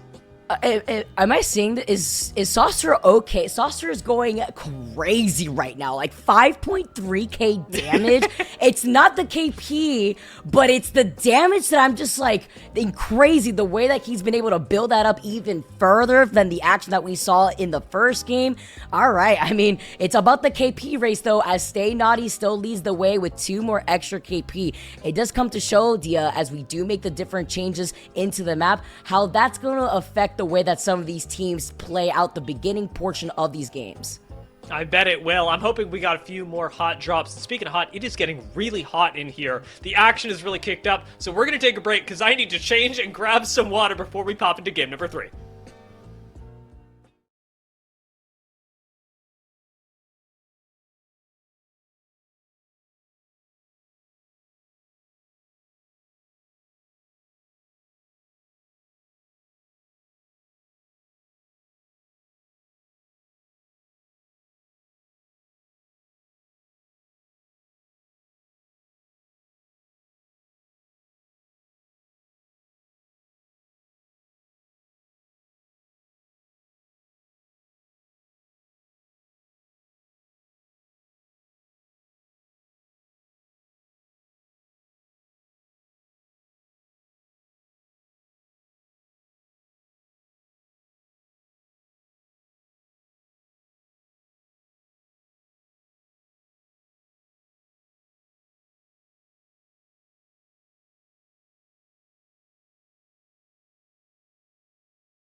Vicky, I was not capping. I really did need to change, and good lord. I also evidently need to make sure that my chroma key isn't on so that I'm not a transparent being. This is much better. All right, it's time to get ready, because I was evidently visually disappearing after last game. Now, we've got a little bit of time, we've got a little bit of reset, and Vicky, we're changing things up. From Kings Canyon yeah, we are. Over to Olympus. It's gonna be, I wonder if this is really gonna work out, you know, seeing, I actually did learn, by the way, in looking in between the different player chats, the POIs have been claimed by these teams. They have been respected, so these 50-50s were expected from the beginning part of our first 2 games on Kings Canyon, so that is something to note. But Dia, while you are fading into the background as an enigma, we get to witness the changes going into our next set of games, because that also means we'll be changing up the teams too. That is very true. Let's take a look at those teams, because it provides some important context, especially now that we've seen the performances out of game numbers 1 and 2. Our first 4, Team of Whoop, Drop, Reese, and Hambino have changed. Casello's Confusing Cutie, and my boy Vijanga is going to be on a Whoop, with Drumbum, Loki, Ross, Nia on Dropped. Team Reese gets filled out with Midwolves, Winks, and Brianna, and Hambino's got Melanie, Janie, and she is Boogie. Oh, okay. So with these team swaps, you get to see different legend comps. You get to see a lot of these other individual members start adapting around the different squads. Because Hal's team, okay, he's got Girl on here, Leo the Lion, the last rat that we saw from game number 1, actually staying alive now on Hal's team. Timmy picking up Samurai Sky. I also love to see how she was able to find her own pop-off moments. But now with the shape up, now it's Timmy could feel a lot more enabled here too, hand in hand. That's true. You got a big fragger to throw at everybody. Lots to look forward to. I'm wondering how Girl and Leo will work together as well. I know that they interact quite a bit in stream. Taking a look at the last couple of squads. This is going to be one of our final groups. Saucer, Snipe Down, Trev, Stacks, and Reps. These are looking pretty good. I am noticing that Trev is going to be with Greek this time around, which should result in a lot of sniping. Okay, and we get to see Verholz now with Caution instead. Zach Mazur's team with Peeps, Tifa, of course. Zainu as our final squad now, picking up Rain Day, Eugen, Entity. That's going to be very, very good squad to look at. As we get set up, guys, it looks like everything's going great here, Dio. We got Olympus coming in for our next map. Genuinely, this is going to be very fun to watch play out because of all the personalities that now have to readapt. And I encourage you, by the way, I know we've got a great stream running here. This is where you can check out the main action. This should be, of course, your hub. But I encourage you, really, if you're watching these games and finding content creators that you enjoy, that you think are styling, check out Vijanga, for example. My boy, you have to say hola when you join his chat, because he's going to be streaming in Spanish today, so give him an hola, buenos dias from me. But lots of streamers, content creators to check out. If you like somebody, like a play they make, just like their vibe, go give them some love. Especially here in the Apex, fam. We love being able to support the community too, to be able to see how a lot more of these community events play out, and who could claim even more of the $50,000 prize pool that we have, transitioning from Kings Canyon into Olympus. Not only that, quads here, and we're already choosing violence with Hambino not only getting the knock onto Zach Mazer in your feed, but also the finisher. Oh no. It just gets worse. This time, a little bit of a Mazer moment, not so much Mazer magic, but you've got time to recover, as we haven't eliminated any squads yet, so it is just a singular pick. A lot of teams landing very close to each other here, however, and that can be a little nerve-wracking, Vicky, because it does not take a lot of time to cross the entirety of Olympus. It's a very small map. When you're right next door to each other, you're likely going to fight pretty soon. Especially when you get to pull up with 4 people on the Trident now, zooming away for real. And now looking at where this circle is going to be pulling, sometimes could actually pull a little bit more south towards where we the people are, kind of closer to that Trident on that platform where high ground is just super superior, but allows more of that open space for other teams that are going to be coming in from that north side of the circle to really poke out the squads that don't really have space to play off of that low ground part of Olympus. But nonetheless, also seeing a lot of the other teams that have respected the POIs and actually have not only their respective POI, but their own loot before trying to fight and duke it out with another squad nearby. I do wonder how we're going to see teams play this out because you've got a couple of options. Do you want to go through estates and pick fights, which is certainly what I would do? Or are you going to try and move through Oasis and maybe encounter a little bit of trouble there, but be able to control one of these buildings before ultimately moving into zone? It's less a matter on Olympus of if you will fight than when you will fight, and picking a POI and a way to play the mid game that enables the timing that you're looking for. Really good point here, too, when it comes to a map like Olympus, too. Comes into play with the different things you could work with, whether it be the Marvins that you want to bully, or even the extra loot that you could pick up over by Orbital, I believe, over on the south side. Sorry, I mean Phase Driver over on that side. We do see teams already making the rotate away from Orbital, and then the squads. Talked about Leo, we talked about Girl. Hal's team now with a little bit of a change-up and playing a different legend. We saw the Horizon last time on Kings Canyon get onto height just as quickly, and now we see some death boxes at their feet. It's giving us a swap in roles as well. I'm noticing that while Hal has stayed on things like Bangalore, Girl was playing Newcastle last game, has swapped over, given that to Leo, and instead has gone with Pathfinder, one of her signature legends. Going way back to the roots, there's a Trident. Gonna be prime shipping on the 4 different players. Gonna be able to see where they rotate here. We did see some death boxes before, but still 15 squads left. Only 1 player out of this lobby, but it looks like they actually just got rezzed somewhere on the map. More of these teams taking their time to rotate, playing more so by the edge of that circle. Talking about teams that are going to be coming in from Hydroponics, Elysium. You can see here how many squads are going to be able to also coexist on this side of Olympus. All I'm saying right now, Vicky, not enough ballistic. I think we could all be benefiting from a little bit of ballistic in our lives, and that so far has evaded us, even in Oasis right now, as we see even more teams rocketing in. Think of how much less ammo you have to carry if it's just always infinite.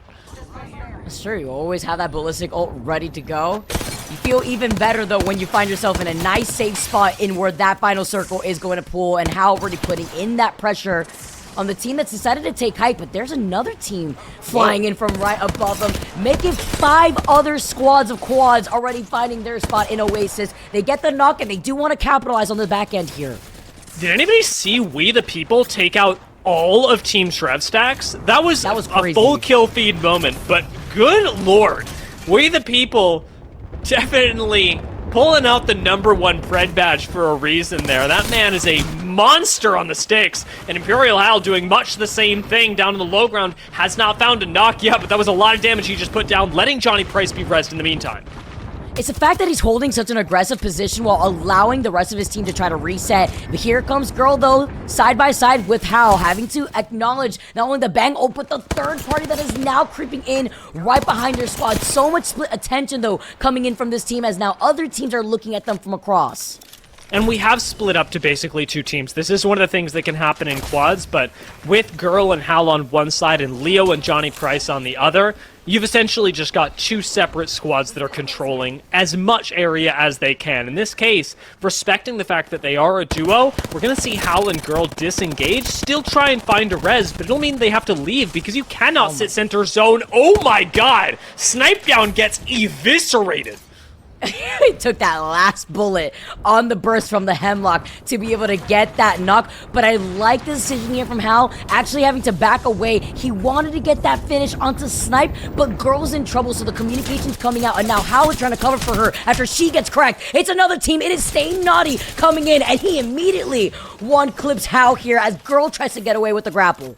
Olympus, so much of a faster-paced map. We are on the verge of seeing another team eliminated, where on Kings Canyon, we had 15 squads forever. It is so dangerous to be on your own in Olympus with very little cover to work with and a lot of teams in a small space. Even taking a look towards the south, Team Reptar is going to be moving in, and there's not a lot of space for even them to take up, as up in front of them, Clara at Work and Duridium are holding this small little village, I guess I'll call it, that Gazellos and Awope can no longer hold. Reptar certainly can't rotate into, leaving you with basically nothing to play.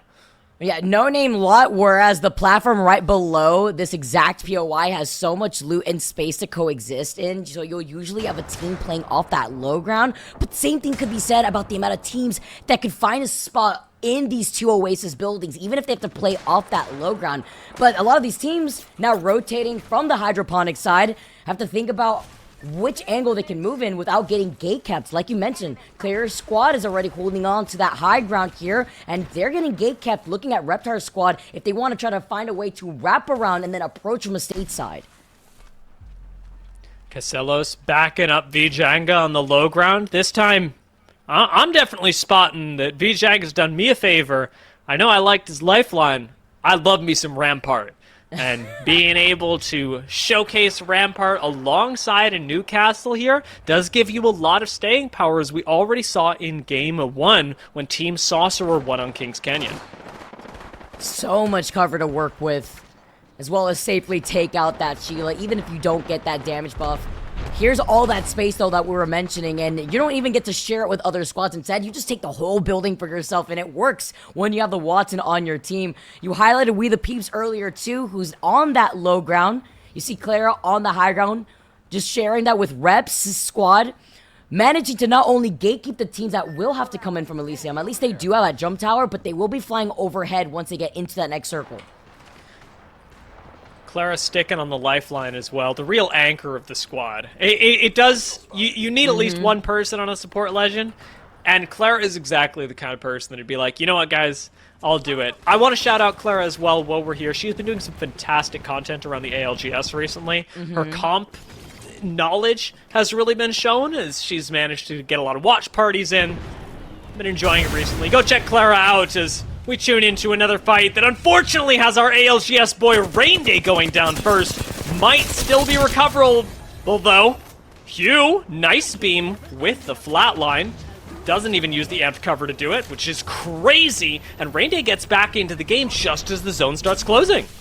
Rain Day can't catch a break. This is them getting the res for Rain Day and then now having to reset inside the circle. Huge beams coming in from Zainu with lackluster ammunition here, and with the catwalk coming up, he's going to be able to slide right behind there. Nice cover going to be given, and it's about playing on the edge of the circle while now they're the ones feeling that pressure from the circle. And Hugh just gets to set up. Doesn't need to push out into the zone.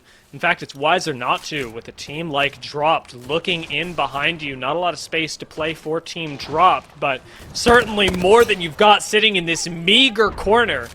It'll be difficult to make their way out of the center of the map, as Turbine doesn't have a lot of vertical clearance to use things like, of course, Valkyrie ults, but I'm thinking specifically about evac towers right now, without getting taken down by Team Dropped. Exactly, being on that low ground and then having a team right above you here on the lot that neighbors Turbine, Dropped is going to be able to have a field day here. They're feeling the pressure with 11 squads left. Now the question is, do you try to rotate through estates? You still have a bit of time here with less than 35 seconds, and it does look like that is going to be the play here that Zainu makes.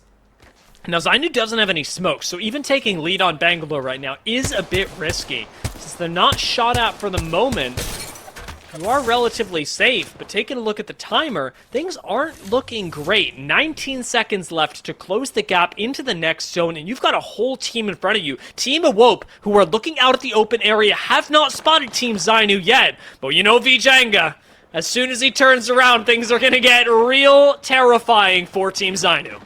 Especially if he's not the first one that they take up. A Rain Day!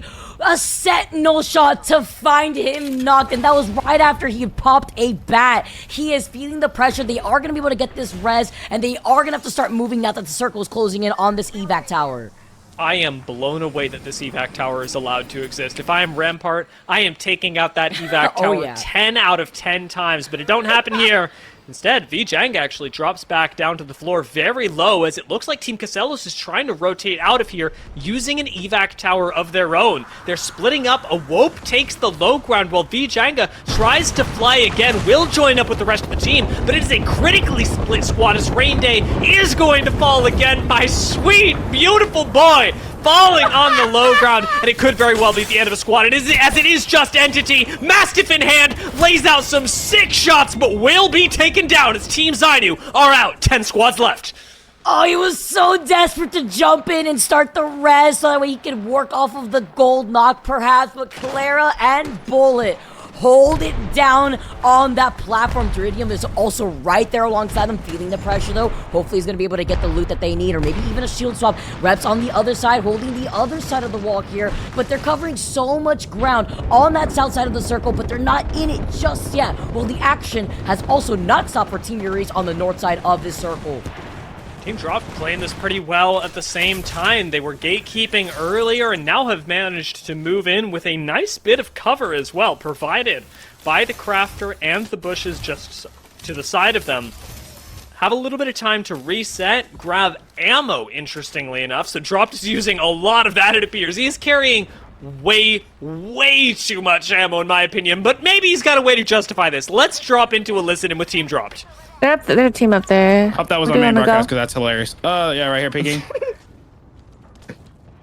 Ooh, look at this guy. 88 fuse right here. We should have 3-2-1 him. Okay, It's all good though. Newcastle. Can we like? We might need to hold this rock. I think we have to play for that. Yeah. You think? Yeah, I think we gotta like bangle and just like cross. We can catch a time They're not here. watching, they're not watching. Yeah, There's a whole no one's rampart looking at us. team right here. On my ping, bro. Yeah, get up here to this corner. I'm working with you. Look at that care pack too. I think I hear people above here. Lifeline rampart team. Do you have Yeah, anything on heartbeat? Yeah, Yeah, you scan? Yeah. There's Eva 8 by the way. There it is. Ooh. I cracked one. I'm gonna bangle them. Just play slow, play slow.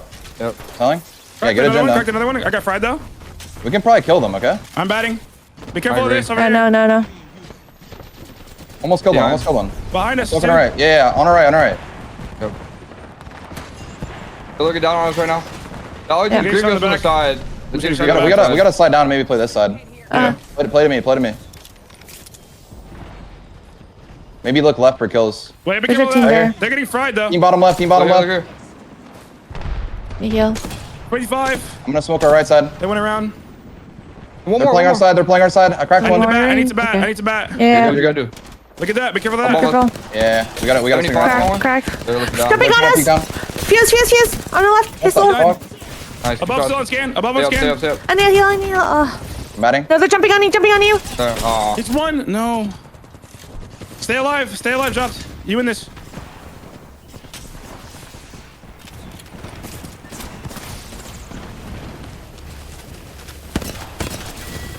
Bit tough for Team Dropped, but this was the moment where they had to clutch up, and on the low ground, as Diamoka pointed out so eloquently, they got jumped. No ways out of that situation. Unfortunately, they're going to be sent back to the lobby, have another opportunity to clutch things up in our second round of Olympus, but for right now, it's up to everyone else in Oasis, as we're setting up for our final zone pull. This isn't the one that's going to end the game, but we're going to get darn close, Vicky, as not a lot of space is left in a spot like Oasis, even with low ground still being playable. It's up to Bullet to control the high ground, and they're going to do so by laying down a zip line, allowing for some quick mobility for them and the rest of the squad. And I don't see a lot of these teams, even if there was space on that low ground, to even try to contest it unless they're so desperate, because you know, once you're forced off of that low ground, it is just easy pickings for any of the teams looking down on you from these spots. And if you could find yourself getting griefed from an easy third party from a squad that's going to have a way better spot than the teams that are going to be on that low ground, we're going to have to see, because right now, we've currently seen Team Reps with a crazy rotate from the south side of that part of the circle, now finding themselves safely inside this next circle, right alongside Giggle Squad here. A res coming in. V-Jenga is coming back this time. He's the one going to be able to get res. Give the res, you shall receive the res. I like the nice bit of serendipity we've got in our first game on Olympus. Things are not looking good for Grandma Forfeit. Remember, the cat's gotta eat. Grandma Forfeit manages to survive, and they've got Giggle, actually. Women's comp player, and very talented. Going to be covering them on the lifeline, so I'm not too concerned about the reses, the resets, and all other health econ-related troubles that you might be having otherwise on Team Stay Naughty. I mean, even crazier, you're positioning more than anything as Lifeline to be not the first one to get knocked, because that is just easy green light for a squad to continuously ape you here at that point, take advantage and prevent the resets. But look at the way that these teams are coexisting right now, with Euresa's squad playing on the outskirts of the building, hugging the wall, another team on the first floor with V Jenga, with Casellos on the high ground, rampart walls everywhere to build up the cover that you need. I heard that Sheila and I was like, oh no, this could be very, very bad, and it still could be. Euresa's team doesn't have a lot of ways to move, as up on high ground, Team Awoke have got most things covered. There is going to be a lot in between them and actually surviving the next ring, but with all of the high ground that they've got, I think you've got enough space as Team Awoke to take out some other squads that surround you, pick up a few KP. Jenga wastes a lot of ammo, or rather uses a lot of ammo, on taking out some walls. I am wondering whether they'll actually be able to convert this. Is Team Awoke in a good position, or is it a little too much? Is it a little too greedy for them to survive? It's scary because they will obviously have to eventually drop down, and you already know, aside from the rampart walls you could build up for yourself for some makeshift cover, there's little to no ground to really hold that will keep you out of the line of sight of the teams that are going to now start funneling over from the left side of this final circle, from the two buildings on the outskirts of the one that we see the Jenga squad hold. But now, circle closing in, the mother load as well to buy in the space. They're gonna have to drop down soon, but there's still two teams that are gonna end up fighting beforehand. The V Jenga has taken out the Sheila, trying to put in the pressure. Does a lot of work and somehow doesn't get focused by anyone else either. It's crazy how much sustain has had with a Rampart and a Newcastle, and even with the lifeline on high ground. We gotta fight Bruin on low ground as well. We are seriously cutting down teams, Vicky. Out goes Team Eurese. And ultimately, it will be Team Whoop that has to drop down onto the low ground right about now. Reps holding things down towards the north side of the map. Knuckle Cluster right into that corner keeps the rest of the team safe. But with Doridium down, there's no smokes here to keep them alive. Swing into the gas by Naughty. Doesn't take out Team Reps. Casellos comes over the top. Team Whoop is still alive, playing around the lifeline care package as Team Verholst goes down. We're going to be down to just 2 squads. Confusing Cutie's got the self-press. 3 squads left. Clara on the lifeline is farming through the Newcastle shield. Team Stay Naughty is down, and it should be Team Reps that wins this. Again, with just that lifeline res left, nothing stands between Team Reps and the back-to-back wins. The consistency with a different team this time around for Team Reps. Reps has showcased what he could do as an IGL, and now showcasing the magic he could work with a new squad together. That is crazy, Dia. The back-to-back dub, even bigger considering that we have a new winner winning a first place prize back-to-back 2 separate times. That was such a sick way to do it as well. And while we're sitting here praising Reps, great fuse play is definitely spearheading, making a lot of room for the rest of the squad to succeed. I gotta shout out people like Bullet L, Clara at work, and Doridium for holding things down in their own right. Clara's lifeline was really keeping the squad together, on their feet, and moving throughout these fights. And it was Bullet L that was actually moving out on the Pathfinder and scouting positions with Doridium, making sure that they'd actually be able to plan ahead and not just have to adapt with everyone else. This was a fantastic game from Reps and from the rest of the team around him. And I also feel like paying attention to how their comms played out, because let's also not forget that they had to work off of the low ground out in the open, working 2 separate angles to make sure that no other team was going to contest them for that rotate, and then to inevitably fight Stay Naughty's team that was holding the back end of Oasis. They isolated that fight, which goes into the way that quads team fights have really prolonged itself. So that fight was isolated while the 3-way fight that we saw in the building was going off, where no one was looking at third party because they were so fixated on the fight that was already happening in that building in front of them. This was honestly, like you say, a lot of people starting to understand how to deconstruct Quad's gameplay, because you are able to balance a lot more. We saw people taking multiple fights, and like you're talking about, maybe not committing onto the low ground because you got one pick, because there was one pick on Team Reps down on the low ground, and being able to instead focus on other squads around you while you continue trying to harass that, has teams ultimately with a lot more survivability. I was surprised, actually, with how bloody this game became. We lost one squad almost immediately before round 1 closed. It was very volatile at that point too, but in a circle like Oasis, you know that if you're not one of the teams that could go uncontested, trying to find either the fence line that we saw the pressure from one of our squads, or if you, I mean, that's what happened with Drop's team actually. They were playing on the outskirts, but they're in that position. You're in the line of sight of not just one squad, 2 other teams could hold 2 different angles fighting for that same outer position. But once you find yourself uncontested, like we saw from Team Reps, that's the best spot that you could be in. But you also have to know that you have no other choice but to fight for that final circle spot. As we take a look at the team leaderboards, all the action that we saw for our top squads, because it was chaos all the way down to seeing Team Awope getting 2nd place. I mean, really awesome to see, and I might just add, Vjanga, second place. Coincidence? I think not. You know, Reps is succeeding, Vjanga stocks keep going up. Team Awope had a really interesting read as well, with Rampart and Newcastle paired together. Casellos and Confusing Cutie actually provided a lot of stability to this roster as well.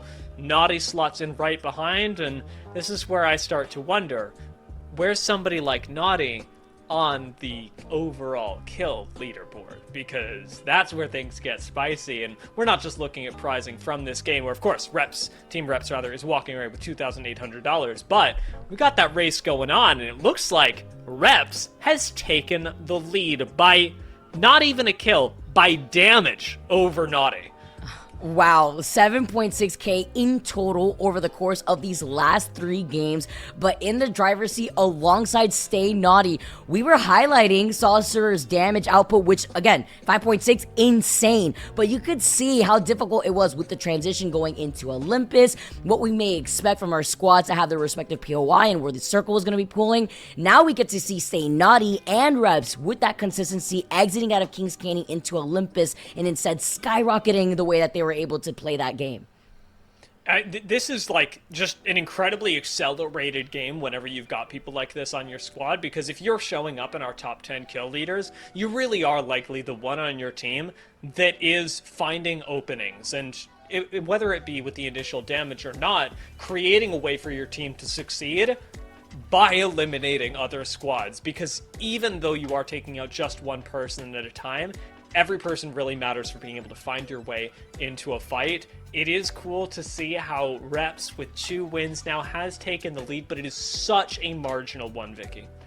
Yep, and that's what the Fuse, as we've always seen Reps now, of course, but it's the space that Fuse, as we know too, in these final circles, the impact that it has, even if you have that mother load, which Reps was caught on the other side of that final circle, but being able to get to the top, there was an evac tower called in at one point. Clara dub, we saw the Clara dub coming through, and being able to get that dub also could help them going into the next game, get that momentum flowing, because you know the comms are also flowing.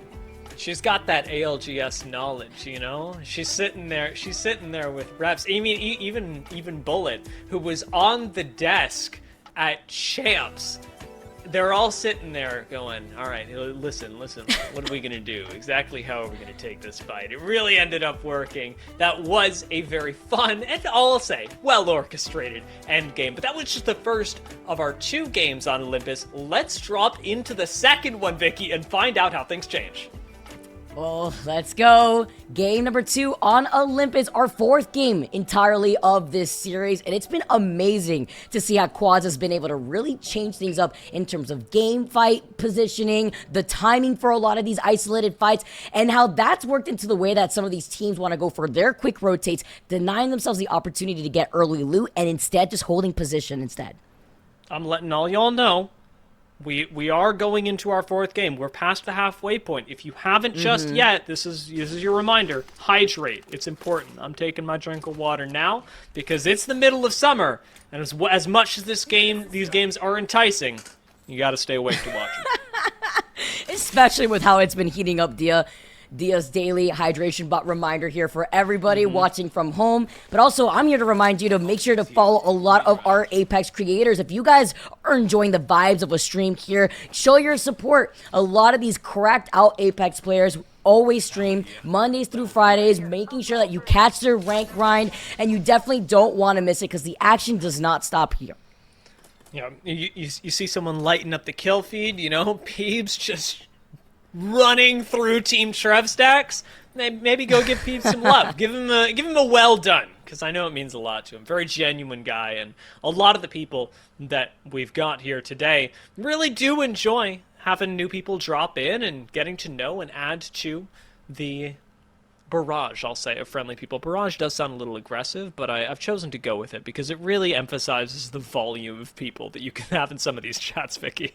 Yeah, I mean, if you're going to choose chaos, I love that. I love the barrage of pressure that we're seeing from a lot of our squads, and I love to see a different change-up with the circle pulling all the way towards the outskirts of Bonsai. So you get to see teams like Awope, who found themselves around the late game now, also going to be able to have that circle beacon alongside them, so they could be held in a pretty good position where maybe you can neighbor the team over by Bonsai, but without revealing too much, since that's a good spot to hold for height.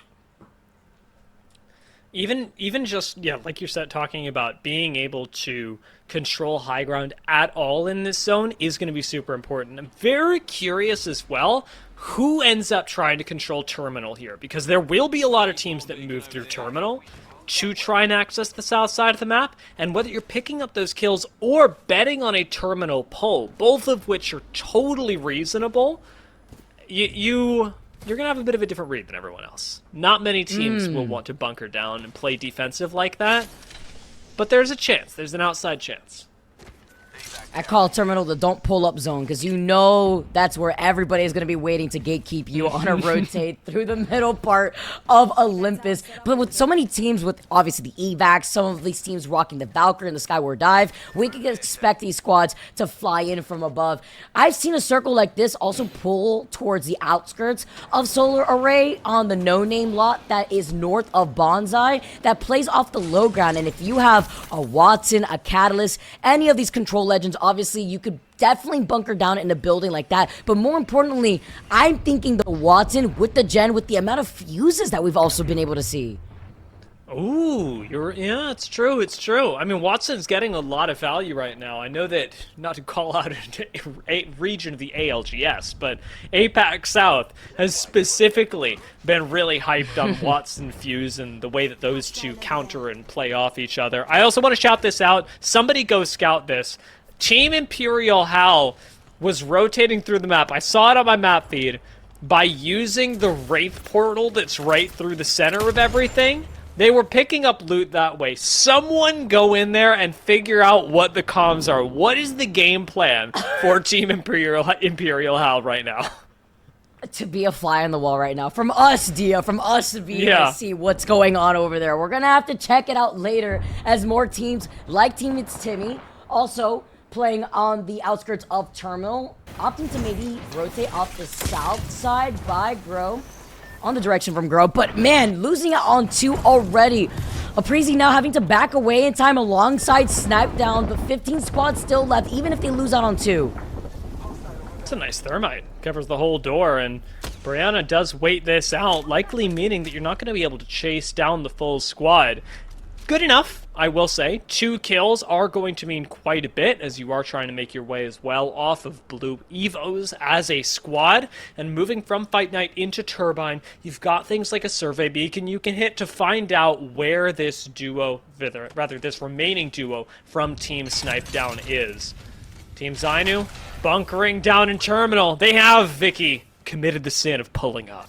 Oh, I want to give the update there too that Aprizi was able to go to docks deep in circle and use the replicator there, since there wasn't a replicator on their rotate into the next circle to prevent, as a 2-man, getting called out by the squad that was able to take 2 of their members out. So as Uri's squad rotates through Turbine, at least Snipe Down's team were able to get the banner. So that's something to note as the game goes on, with all of our squads still alive, obviously, and waiting out the outskirts of the different side of Turbine. Rain Day Squad and company are going to be able to bunker down with the rampart walls.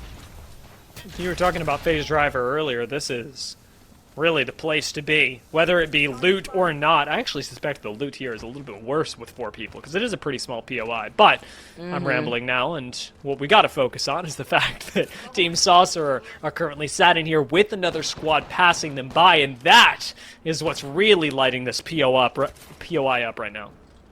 I wonder if Phase Driver gonna be able to get a little testy, if you want to call in some loot. Don't expect that, though, with so many teams probably in the middle of their rotate out of hydroponics. See some shots with Saucer on the left side with the G7 ready to go. No iron sights. I know that is absolutely psychotic, but instead he's got that 2x4, my second favorite sight out here to rock with the G7. Zero Love already getting that purple Evo, but with them holding the side here and the circle still pulling on the outskirts of Bonsai, we're gonna have to start moving soon, and Jenga are waiting for them on the high ground. All of the bunker going down. Team Saucer really are playing this one quite slow, evaluating their options, and I think trying to force a situation where they're the ones to move second, relying perhaps on the team not clearing their backs in front of them. A couple different ways you can make this work. It is going to be a little tough, but I like the way the Saucer is playing things slow for right now. Don't have to do too much. Even a team like Team Dropped, who are moving just now through Icarus, don't have too much to worry about with smokes to cover their retreat and still technically being inside of next zone. You could honestly forfeit a lot of engagements and play for placement instead, because placement is really what matters here, Vicky. Placement's what's getting you into the top couple of squads, the prized positions. Kills are not a factor there. Exactly, because in every game, you're in the money once you're in the top 6, right? In 6th to 5th place, you get $400. If you get the dub, that is $2,800 breakdown. Even if you aren't kill leader, kill leaders are $500 per player. So focusing on getting those placements per game and considering that this is game number 4 with 2 more games left, that is extra money that you could be pocketing here. And if you just decide to play it slow, play for positioning, like we currently see Clara holding onto the high ground, noting that there is a team inside. Doing a lot of the good scouting work for the squad. Clara should be able to hold a lot of space given that she's got high ground and have good comms as well. Bonsai is a spot where you can actually manage a lot of the surrounding area even as Team Reptar fly in above. Team Reps with control of this high ground are setting themselves up for another very good game, even if it isn't a first place, Vicky. You could get really close with a position like this that is overlooking so much of the zone. It's great, too, because you get to contest a lot of teammates that are going to have to now coming in from the outskirts of that circle, coming in from the north side where you're basically just sitting in the dark once that next circle pull happens, and you're out in the open between the bridge and the rest of the squads and the POI to their south. But the one lot that I was looking at, Dia, look at where We the People is positioned. That north side of Bonsai Plaza. If that circle ends up completely shifting over on top of them, that's going to be where the chaos happens here, where a lot of teams could coexist. That could be really crazy. I mean, Solar Array is already lit up with squads. Each having a building right now is only a temporary thing. Third parties are going to light up Solar Array as soon as a singular fight kicks off. North side of the map. As everyone rotating through, this actually looks all right. As I was wondering how Team Verhulst would make their way in. It seems that taking a little bit of the gas and then making their way into Bonsai Plaza proper is a totally feasible situation, and they've even got an evac going down. Great timing, too, because I believe it was Team Reptar that was originally here by Bonsai that had already taken their own evac to find their spot over by Solar, so seeing what they could do. They called in the Lifeline Care Pack as they take their time, but it's the same plan here. Evo Cash for anybody that picks up a red Evo if they have enough charge, while more teams looking like they're taken to the sky on an evac tower. Wonder what's going to happen on the inside of Terminal as well. We saw Team Zainu rotate in earlier, and they're ultimately going to have just a little bit of space to play, even less now that we're seeing a team like Saucer rotate in ahead of them. Now with a fight on two fronts. One squad ahead, one behind. Vifei goes down. Doki Bird, quick tap is going to get Vifei back into the game, but the huge nade cancels the res entirely. This is very bad. Vifei's getting thirsted. Another squad is rolling up behind them, and even with Lifeline, Vifei barely gets back into the game. Again goes down. You just can't catch a break. No Watson means that these nades cannot be stopped. Oh, it's like they're in the circus, literally juggling through these different nades, and you're caught between two different teams. After getting that initial knock, they move in. Vifei gets finished off. Timmy has another arc star now onto Doki. There's the finisher that we were expecting, but they're not giving up this spot here too, because look at the attachments that Samurai is working with. Circle closing in, and they're still playing on the edge of this circle. Samurai's looking for a few more of those kills. Finish with Timmy on Doki Bird does mean that you've got, at most, one person back here. As I didn't actually see that squad elimination go through. That's an interesting note. Still 15 squads left. At least one solo has survived. We'll wonder what'll happen over here, however, as things in Bonsai are looking mighty spicy. Team Reps has rolled up again. It's Deridium that has fallen to open things up. Bullet needing to get out and does have a grapple to do so. Does not, however, panic. Re-wraps this wall with a Havoc and picks up Verhulst immediately. Grappling on out of here and playing the opposite side of the wall. It's the script that writes itself. It's Team Verhulst versus Team Reps that had gone for a very similar rotate outside of Bonsai here. They managed to stay alive for now, but feeling the pressure of the circle, seeing with the Replicator being on the edge there of Bonsai, maybe they can make some magic happen. But the fighting has not stopped here on this north side too. See if it looks like they may have a gold knock to work with, but at least they have the Watson Gen for some safety. Team Stay Naughty manages to survive for now. They do have Sheila, which could change everything. Grandma forfeit, what's she gonna do? Does not find a lot of purchase initially, gets double swung, this is bad. Giggle swings out on Lifeline, could still make this happen, ducks into the corner, is getting everyone back up. Erica's in the game, Doc is doing work, Erica goes down, Giggle has fallen, it's just Naughty left, and no! Team Naughty will go down, what a last stand in the corner. When I saw the Lifeline get up, it was possible. That was so possible. The gen being right there, the Lifeline care package, but everybody is looking at you. The pressure was too much. 12 squads left, and Team It's Timmy have now made their way on top of this platform. We talked about control of Terminal being pivotal earlier. The fact that Team Timmy has managed to take this could be game deciding. 12 squads left. Can they take out another? Let's jump into a listen-in with Team Timmy. Damage. Watch out on that kid you're grappling on. He's so weak. He might have popped. He jumped down. You have to worry about down. You have to worry about down. You want me to go back to me? They're gonna die. We need to go left. Okay. Put this team right here. I knocked them again. They're dead. Smoke this team right here. I'm smoking. We need to go. Okay. We need to go left. We need to go left. Fight them right here. There's a team here, yeah. No ults yet. Fight this guy. Walk up and fight this. I need to pop a bat here. I'm literally one. On Timmy. I'm bang ulting for you guys. I can one. Tap if you can. That's my bang ult. Knocked one. Nice. Nice. Come to me if you can. No, I'm dead here. I played that real bad. I couldn't see her, bruh. Behind you, Timmy. There's a Bangalore. Right here on my ping. I'm just dying to everybody else. I got Rampart just by does everybody. the kill. Just a few too many squads, Vicky. Just a few too many squads. Great comes in, sweeps up a couple of kills, and that's all that's left of Team Timmy. I mean, Timmy literally looking in every direction. There's only so much you could do, and there's so many different angles you have to cover. Now we get to see the trio that is left from Team Reps, as Iridium is down again first, but they've come back from worse here. 8 squads left after taking the dub in the last game and now playing off this low ground. Teams coexisting in the building right next to them. Imperial Howe and company are sharing that with Zach Mazer. But this circle dia is pulling in between all 3 buildings in solar. Wow. This is a real tough zone, honestly. Looking at this, playing low ground might not actually be terrible. If you want, taking the basements of the buildings in solar array could work out for a few of our squads, especially if you're playing the Outlast game, as again, placement is the most important. Kills look good, kills are good, and they're fun, but they're not going to win you this game alone. You're going to have to use some pretty smart positioning if you want to get the 2,800 for this match.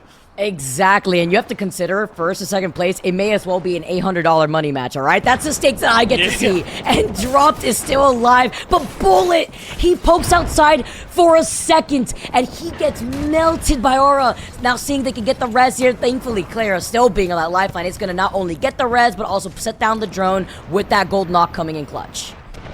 Try and block the door, interestingly. Watching the way the respawn beacon comes down, or does not in this case. The fact that Bullet is back, however, and really in this building, does give them a fighting chance, especially as we've just got one member left of Team Zach Mazer.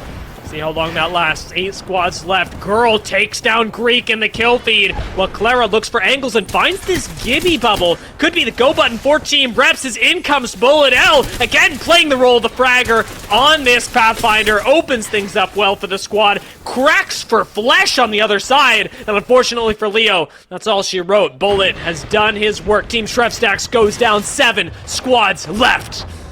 And knowing with Trevstacks going down that the other team has now moved in for free. The trio now trying to find an angle. I believe it's House Squad on the other side here with Revs going to be able to jump right over the barrier. They get the knock right afterwards. House Squad stuck in the corner with now only Revs being the fully healthy one. Bullet does get the shield swap, but with the Motherload coming in, they swing in. Oh my god, he got that. It's not going to be enough. Oh my god, he got 6 that. squads left and Revs is still alive. I cannot believe he got that shield swap. It's actually saved Team Reps, who now get the chance to reset for just a little while. I think they're going to be able to pick up Bullet here, but no finish on the kill. If you can grab Clara, this gives you a whole new lease on life. Being pushed by 2 with no more ult. Reps is going to head for the hills, try and survive inside this building. A G7 and nothing more means that Team Reps will go down, but it was so hard fought, Vicky. It was, and he had melted them with the hipfire and the G7, but it's just at that point, too, you had lost out on your shield, even after going through those multiple shield swaps, and you only find yourself stuck in a corner in a 1v3. They get taken out here. Hambino squad have now taken over the building. And on the other side, Drop's team that made this patient rotate still alive. The sole survivors on this side of this building. But you know, there is a low ground here and they do get scanned. So they've noted that there's another team that's playing off that low ground that could actually appear from the middle part as the solo has been called out. We are in those prizing areas now, Vicky. You talked about the money match between first and second. Every single place you advance means more for you and your team. Dropped, certainly with a fantastic angle up here. He is contributing to that. The battle for the low ground starts now. This could be game-changing. It will be, Vicky, game-changing, as this fight for low ground will give only one team the opportunity to last into third place. Oh, 4 squads left. Knock, knock. It's Therese with the Sheila. Finding another knock for Hulse's team. They finally get eliminated. It was Bree who was alive for so long as a solo. They're going to look to see if they could get Therese res. Thankfully, with Wings being on the lifeline, they will. And the gold knock. But they're finally going to collapse on one another with the circle closing in behind their back. Brianna's got a frag. Brianna throw the frag. Brianna throw the frag. She's gonna go down. This is tragic. Melanie still alive as everybody piles in from above. Team Dropped has noticed the action. Shows up to clean up the kills. Drum gonna drop down to the low ground. Try and finish this squad off. 2 teams left, and it is Team Dropped who, finding the last kill on the low ground, will win the game. Patience coming through for Team Drop. They held that building for so long. We kept highlighting their patient rotation there too. They knew the teams coming in from the north side of that circle dia were inevitably going to rotate in their line of sight. The kills came to them and they take the clutch and win game number 4. The final game, by the way, on Olympus. And what a performance turnaround from the last time we saw Team Dropped in our first game on Olympus. They were the ones rotating in and getting jumped on. They were the ones on the low ground, actually, who had so many teams sending them. And so to be able to turn things around in our 4th game and be the team that drops in from above, that's got to be a nice way to round out their time together as a squad. It's such perfect timing there, too, because I believe they also were able to clean up the solo that was left from Team Verholz while also just walking in, seeing the fight happen right at their feet. At that point, it's for the dub, right? Right when we said first place, second place difference, you see some knocks happening on the other side, you fully capitalize off of that $800 difference. It must be crazy walking up to low ground and going, oh, everyone's there. Oh, we just won $2,800. Just watching it happen, basically, in front of you. But there was a lot leading up to that. And I want to credit one of our teams who was standing in solo array for a very long time, Team Hambino, who ended up moving in, taking out Team Reps, denying them the third victory in a row, crucially. That was a team that actually really managed solo array very well, despite the chaos of quads. Yeah, because it wasn't just Hambino's team sliding in there. We know that Howl's team was playing off the low ground, Rep's team on the high ground. As we take a look at the leaderboards after the Game 4 action, again, last game on Olympus here before we transition into Broken Moon, dropped, not only take the dub here with the rest of company, but Hambino coming through in that second place, Urice following close in third. Yeah, this, honestly, a very nice game to be able to, I think, look at the way these top 5-6 teams have rounded out, and we're seeing some consistency, of course, but also very new ways to mix up who's in the top 3. Urice really showing up here with Midwolf, Winx, and Brian. This is a squad that really stands out to me as being able to navigate the low ground quite well. Brianna actually almost managed to clutch things up. We saw them taking the swing on Bloodhound and seems to be favoring Bloodhound. I do wonder if that'll transition into the next map. Actually, I believe the only Bloodhound that we may have seen. I'm curious now as we do make not only that change, but taking a look at our kill leaders after game number 4 and to see how things have really ironed out here. Because staying naughty by 1 kill sits in first place. But let's talk about the damage that Reps is putting on. Of course, on the fuse with those knuckle clusters, but 9.4k damage with 16 kills right behind Naughty. I mean, this is incredibly close. And the fact that in the course of that game, Reps only gets 1 additional kill says a lot about how conservatively a lot of these teams are playing. You're not giving these things up easily. Janie's climbing up the leaderboards as well. 12 kills. Just a little ways to go until you are on top. And of course, we mentioned that our kill leaders are going to get prizing. It is our top 4 kill leaders. So as long as you're staying in there, you are going to be pretty happy. We'll take a look, however, when we come back from a break with our last 2 games and yet another match switch up, Vicky. We'll see you in a few.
Welcome back to the Apex Legends Quad Up Invitational. My name is Dia, and I'm joined by Vicky, and if you're just joining us, man, you have missed a heck of a lot. It has been a crazy day, but Vicky, it's time to get even crazier. For while we've gone through 2 maps, we will be switching this up once again and taking Quad's action to Broken Moon. Oh my gosh, not only through a different map, Dia, but also different team changes. Our last team change, last map change, and now this is all for everything for a lot of our teams to try to clean up the rest of the $50,000 prize pool.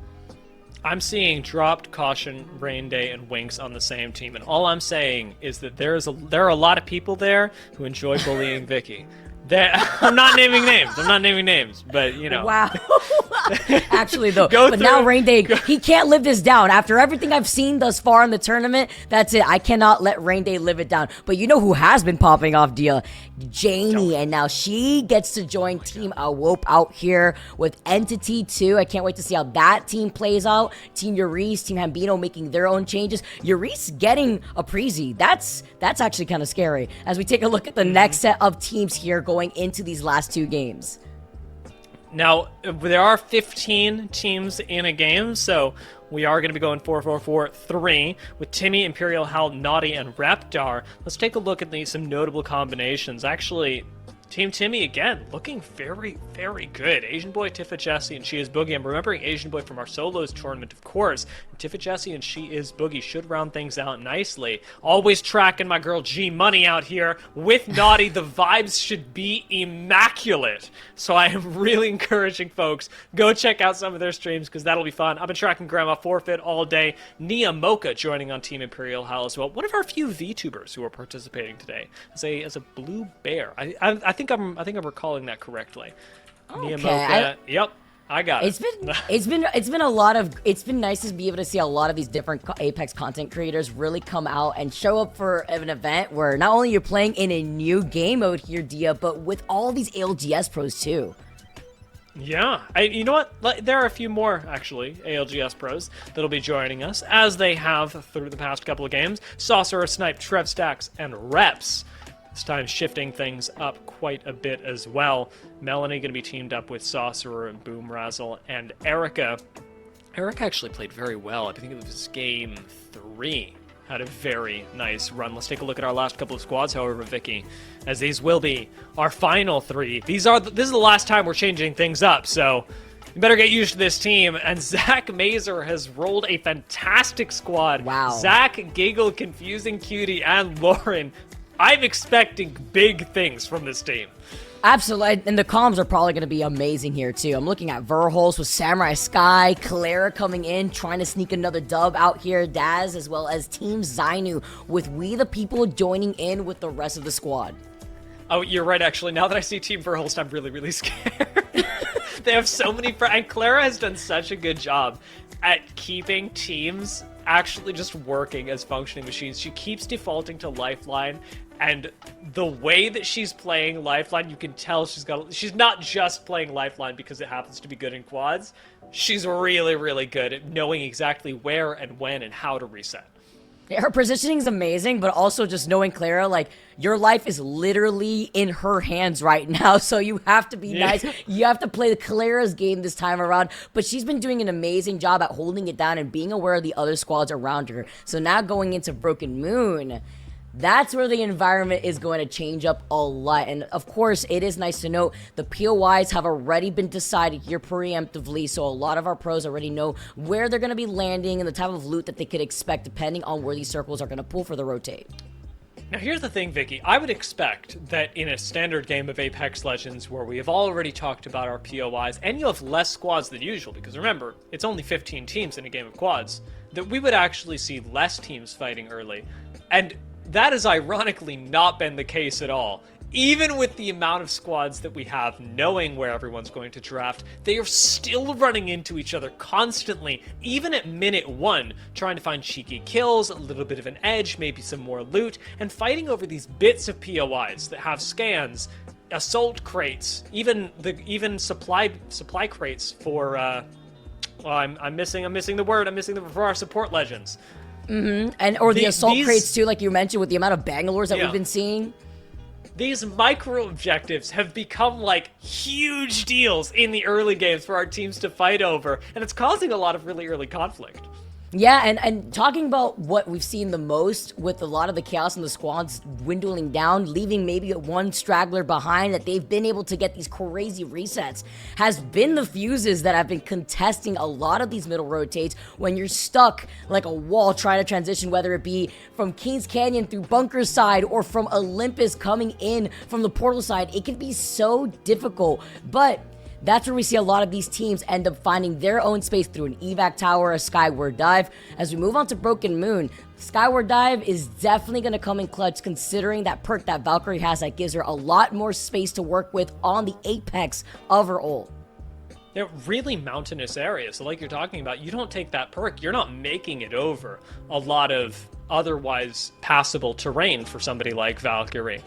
When we've already seen, I think it's Reptar really favoring Valk, and I think a lot of this has to do as well with the fact that when you are Valkyrie, you can get a team together in an area like Quads where it can be a little bit more difficult to coordinate regularly. Because again, it's 4 new people. You may have talked to each other, you've likely seen each other in the circles of the Apex Legends content creator community, but you may not be exactly all tied in together, all rotating together, holding hands. Valkyrie does literally force you as a legend to say, alright everyone, now we're gonna come hold hands, sing Kumbaya, find our next drop, and then we'll move on together, which I think is an underrated strength of the legend here. Yeah, and on Olympus, we had the Tridents where, you know, you could take advantage of carting away if you had to. Now on Broken Moon, that's out the window. No, it's the Valkyrie here or the evac towers. You gotta pick one when it comes to those trickier rotates. Or the Pathfinder that we've also been able to see grapple in and out on the grapple reset per knock. But I do want to retouch on the kill leaders that we currently have, our top 4 kill leaders, because as we do approach our last 2 games, it is nice to note who has been leading the way, because it's a very tight race here. Dia, Stay Naughty, 17 kills, a total of 8,000 damage over the course of the last 4 games, and now Reps right behind it with 9.4k damage. We probably break 10k this game, right? I mean, like, outside of somebody just shutting down Reps entirely, I see no reason why we shouldn't pop another digit in this game alone. However, we're looking, a little further down the leaderboard. I'm noticing Dropped actually sliding in here. He and We the People, maybe a little bit lower on the numbers for damage, but really efficient at being able to convert their own damage into kills, and as we talked about, openings for the team. That's a really good point. Even talking about Janie being right there in the top 5. Remember, it is the top 4 kill leaders that get the extra $500 per player. That's huge here to be able to see that alongside playing for positioning to get the dub in these games, because that's what makes a difference when it comes to the prize pool breakdown. That first place spot getting you $2,800 per game, and then on top of that, the overall top 4 kill leaders having that extra $500 is the incentive that you need to see where you stand in the kill leaders for these final 2 games. I also really do wonder, since we are coming down to the end of it, normally when we're accumulating scores over 6 games in a standard lobby of competitive Apex, that's where you'll see teams get a little bit more desperate and play really kill hungry towards the end in games 5 and 6. But here that's not the case, because everything is priced out on a per game basis. But now that we're getting to move into these last 2 games, I do wonder whether it's our kill leaders that will get a little bit more aggressive. However, I'm receiving an important update here that actually may change a few things. It won't change the way the kill leaders play, but we are changing maps, Vicky. We are. It's actually, we've been hyping up Broken Moon. Psych. Nope, we're not doing that. We're actually going to be transitioning over to Kings Canyon once again. Slight little change here in our map schedule just to make sure that everyone loads in properly. But that also means that the early POI contest that we witnessed before could easily break out again, Dia, even with a different team. Let's see how that is different, because we also may witness different legends being played on those contests. Yeah, I really do wonder, actually, how much of this is being driven by our team captains, right? Because we saw, say, Team Imperial How contesting up by Crash Site last time we were on Kings Canyon. Now that it's an entirely different team, do they do that again? How much of this is being decided by the person who, at least in title, leads your squad? I do know that they did say that they wanted to stick to the already set up POIs that they picked for Kings Canyon in the first 2 games. So wondering how the confidence is feeling after seeing the team swaps. Obviously, you haven't had any games to feel that synergy, but you've at least had some games to not only warm up, but see how other teams are playing, whether it be through their rotate to prioritize, the bunker down comps that we've been witnessing so far, the comp that actually ended up winning game number 1 that we witnessed beforehand, and how that maybe played into a map like Kings Canyon that could get congested real quick depending on those circles. Kings Canyon was crazy, especially that circle that ended right in the middle of everything. The fact that we can have so many teams approaching from these different areas of the map, and so often fights breaking out on the ridge lines as well, controlling not just low ground, but the high ground instead, fighting for priority position in a quads content creator tournament. Yes, teams are certainly focused on picking up cool plays and highlight reels, but they're also very clearly playing with the intention to win the game and pulling out every play in the book to do so. And every dollar that comes out of it there too. That's why they're playing for these game-winning positions, even if they can't clean up any kills. Because again, at this point, you already know who's leading the kill leader, and if you know that you're very close to tying up with first place, even second place, it's still within the top 4 that get paid out the same nonetheless. About getting that 4th place spot, even if you can't top number 1, you still want to find yourself in that top 4 because that's the payout. And getting to top 4, incredibly difficult.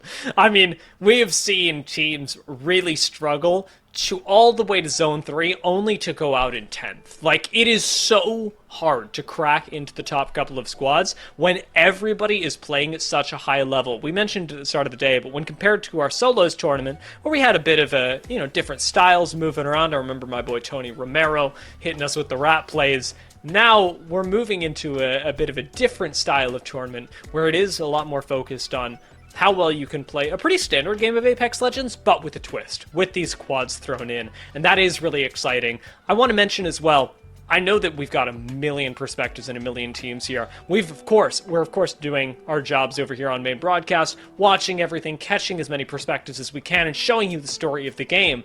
But we got content creators in this tournament, people that are looking for highlight plays, and I know there are a lot of you out there who are watching and going and supporting these streamers as they're playing. If you see any cool clips, I also want to see them. I am really invested. So clip them from your favorite streamer, of course, tag them and hit us with the hashtag #QuadUpInvitational. That'll really help us out in being able to find and maybe showcase some of the amazing clips that we're getting from our community members. And maybe even more potential quad tournaments in the future. It's been a fun time to be able to see the different change-up, whether it be pacing, legend compositions, and seeing how so many members of the Apex community have been able to not only adjust working with new teams, but also being the team player if they have to resort either to a Lifeline, a Watson, a pick that they don't usually pick, and then find their pop-off moments with said legend. That has been really cool. I'm still waiting. I haven't seen things like Ash and my boy Ballistic. Although I will say, Ballistic on Kings Canyon, I thought about it. I've kind of taken that one back. Ballistic on Kings Canyon would be rough. Ballistic on Olympus, maybe less so.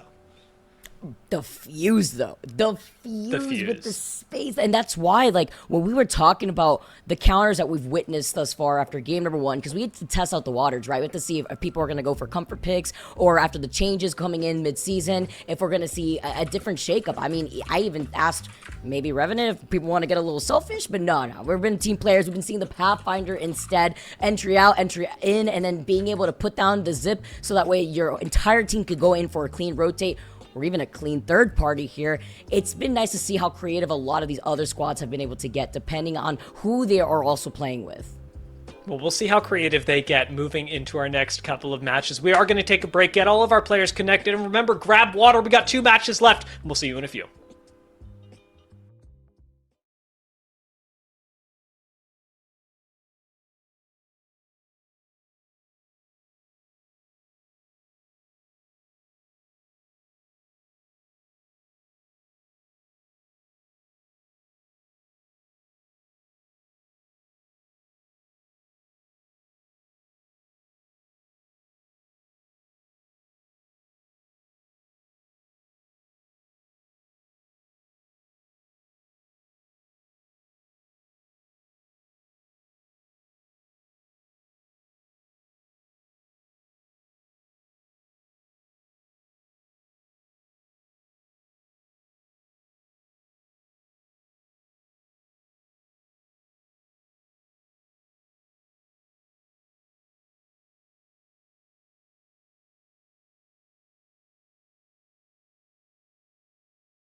I got good news, and I got good news. The good news is that we're back, and the better news, or I guess the other good news, because I did start it that way, is that we're going to Broken Moon. So, forget everything we said earlier about moving to Kings Canyon, maybe going to Olympus. The servers are with us this time, and Broken Moon looks like it's on the menu. We just got to make sure you guys are on your toes, okay? We got to make sure that we get your hopes up, then go back to Kings Canyon, bring your hopes back down, then we go back to Broken Moon. Hopefully things work out the way that they have. But guys, thank you once again for your patience. We're just making sure everyone gets loaded in because, again, these are our final 2 games of our quad invitational. It's been so enjoyable to see the pacing of quads, what adding that one extra person on your team does in terms of the time for fights, for your rotations, what they do for legend compositions. I'm loving this. I'm going to add something else in here, Vicky, and it's something that we're not even seeing, but that I'm sure a lot of our content creators are experiencing, and that is the way that this changes communication in Apex Legends. You got a lot of room with 3 people to talk about anything. You can be, oh, I have this site, we're going to rotate here, this is what I had for breakfast this morning. You just can't do that when you're rotating with 4 people, because everybody commenting at the same time about different things really emphasizes the need for a order of operations. And funnily enough, when you're throwing people into random teams, and a lot of them are content creators, you often don't get that as well. So the chaos of these comms, I am absolutely certain, is giving us a lot of entertainment. Yeah, if you think we're yapping, you have to sometimes think about the way that these cluttered comms come in here too. I am being told that game is ready to go. We've already kept you guys waiting for long enough. Let's jump into it. I cannot wait to see how this plays out. Again, Broken Moon. What are the legend comms? What we've seen so far work though? The Lifeline, the Bangalore, the Fuse putting on all the extra pressure, which works great. Even if the Lifeline on the other side happens to have a gold knock, the extra damage from the knuckle clusters could be the nail in the coffin to get the ring knock. I mean, first match on Broken Moon certainly does give an edge to teams that already have that figured out, and players that have been sitting on those legends for a while. When you're talking about Fuse and the value that provides to a team like Reps is going to get a big advantage here. Double Rampart squads already dropping down into the quarantine zone. Timmy is down.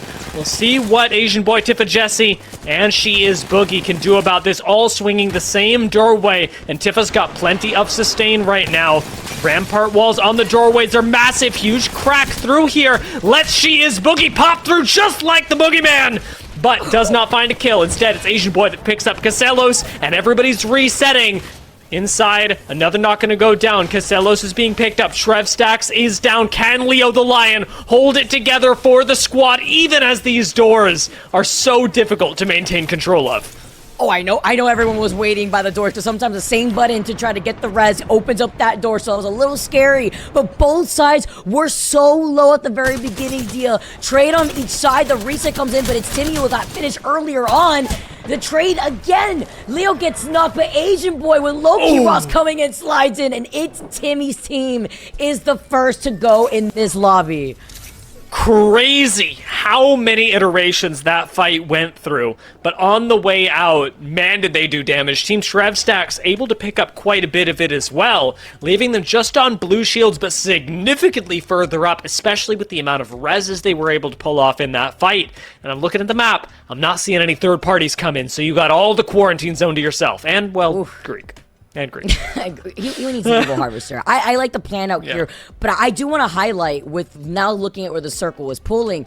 That was such a great, just plain 4v4 example of a pacing of a fight off the rip when it comes to some of these contests and what you could leave behind, because now we currently see Team Casellos and Trev Stacks, they have the survey beacon, they have the ring console, but that fight was far from clean. It was knocks on both sides, having the lifeline there being a huge difference maker for both teams, because imagine how long it would take to try to reset, even though Timmy was dirtied, and for everybody else to at least get Doc's heal up. So now other teams are finally going to make their rotate in, but that took a while for a fight. And credit to Asian boy Tifa Jessie and She Is Boogie for making that such an ridiculously close fight when it was basically 3v4 the entire time. We're going to see likely another fight kick off here with a lot of already time, damage in. I'm expecting Team Shrevstacks to group up real quickly, as they should have scouted already this move into quarantine zone. They are no longer alone. It's looking dicey. I'm not sure whether they'll be able to. There we go. See this? Scout it out.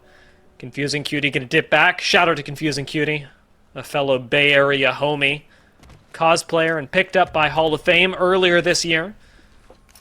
I think I actually... Vicky, I'm not sure, because I didn't get that much time to walk around at Split 1 playoffs, but I think I saw Confusing Cutie there. A lot of our content creators actually had the chance to attend at the playoffs in LA.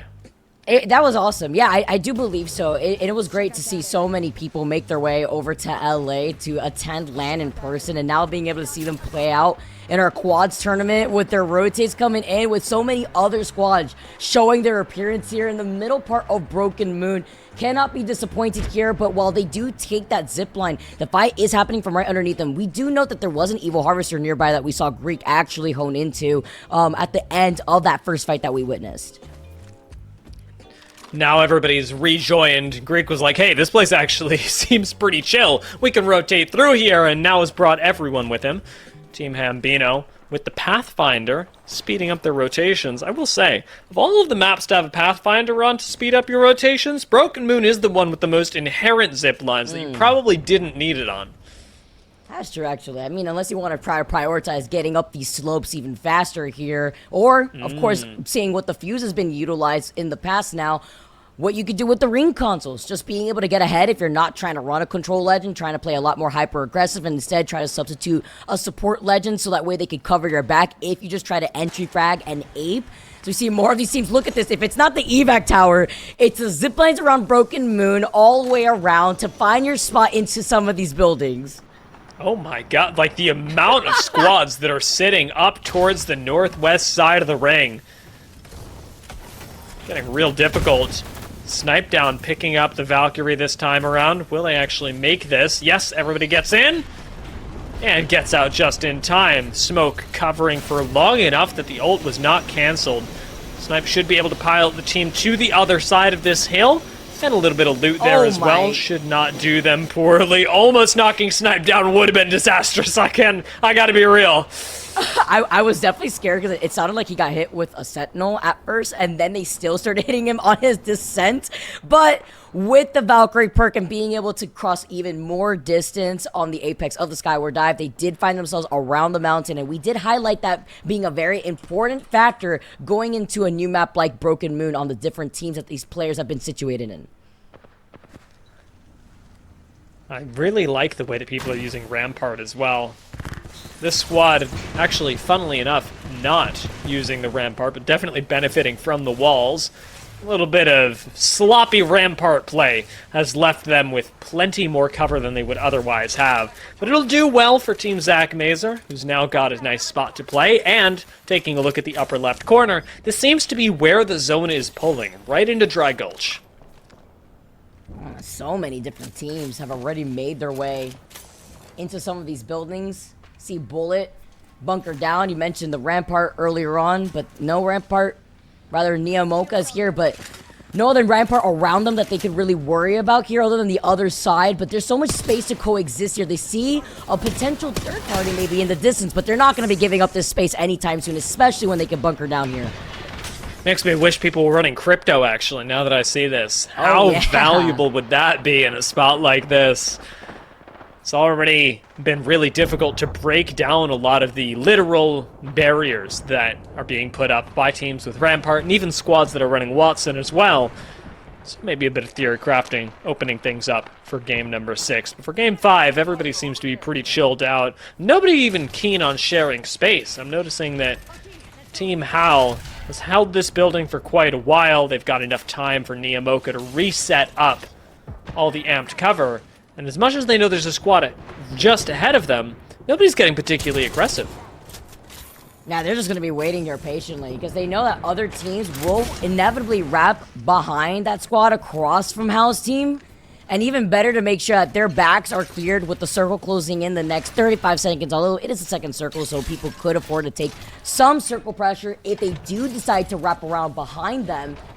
More teams now coming in as well from core. We have to note from that north side of the circle.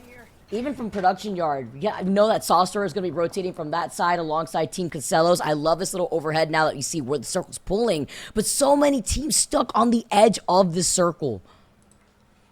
I really wonder what's going to go down with Team Snipe Down. Remember, we saw them take a Valk ult earlier all the way into this low side of Ring, and it doesn't look like the zone is pulling to them, but at the same time, you got to imagine that they're under a lot less pressure than other squads that are further away on faster sides of the zone.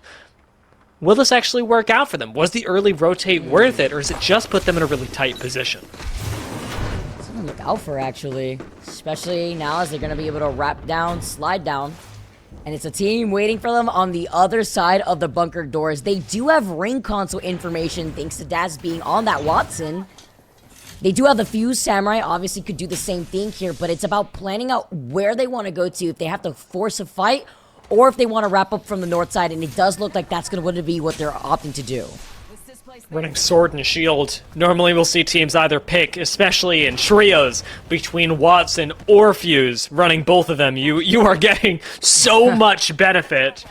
I do wonder how it'll work, as things like global mobility are missing from this team. Verhulst with smokes is the only one that can cover micro rotations. Other than that, you're relying on evac towers, and as we already saw from Snipe, people are plenty used to taking chunks out of you in the sky. Yeah, if it isn't the evac tower, it's out of the skyward dive here. Not going to be the case, at least for this team comp, but I do like the decision to wrap fully around from the pings that you're seeing on the minimap here. The team deciding to now pass through the replicator, get any extra meds that they may need, means that going through that choke that's up to their north, that leads into core, they're going to be met with two other teams playing on the outskirts of the other side of this mountain as they're approaching one other squad right now. I believe this is going to be team dropped. And Team Dropped does not have a height advantage here. Far from it. They are going to try and contest for the little bit of space that you can up on high ground, but I don't like this fight, and it doesn't look like they do either. Team Dropped disengage, moving down onto the low ground. And well, this doesn't look particularly great for them. Verhulst doing a lot of work right now. Feels confident enough to open things up and send it onto the low ground. They've taken control of the tops of these buildings. Can they turn it into a few kills, or is this just going to attract attention? Because we've got Janie off here on the side, waiting for her chance to pick up more kills and rocket up the leaderboard. And by the choke, by the way, is also Team Reptar. So not even just a third party, but an inevitable fourth party here too. As Samurai Sky trying to also give some suppressed fire to Verhulst to help enable him push into this building. They've claimed height now. They completely have forced them to just tunnel inside of these buildings. And that has allowed the counter rotate. We were waiting for the third party, and now they've moved into the roof.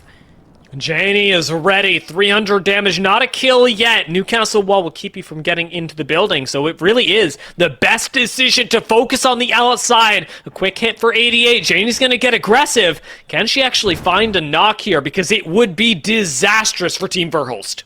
It'd be better for Janie out here because she's within the top 4 kill leaders, and we still have 2 more games to go. This one including leaves only game number 6, so they want to take advantage of this. Maybe Janie getting into a much more aggressive spot. Winx taking a lot of damage, but they're safely inside this building. And Rain Day to pay homage to Dia, trying to get the Sheila to work, but he gets absolutely fried by a Whoop on the Hemlock. That's my king right there. That's my king. He's going to get back into the game. Rain Day, he's got a little bit more for us. This Newcastle Wall providing lots of safety, but man, have they been put in a tough spot. Team Dropped, getting pushed first by Team Verhulst, and now with Team Awope inheriting that push, it certainly caused a lot of problems. Yes, Janie, yes. Taking the efficient way to move out the ramp. I've seen people shooting them to try and unseat these. Janie pushes up onto the high ground, does get out with the Pathfinder, but now a bit of a tight spot. Man, but you got some suppressed fire with the Sheila, putting in some extra pressure, forcing them to back away and respect. I love the way that they're shoulder to shoulder right now. Sky grapples in, but huge Sky Nade. Ooh, oh my god. In, but it's a trade for trade on both sides here, Dia, and the Newcastle only has a white knockdown.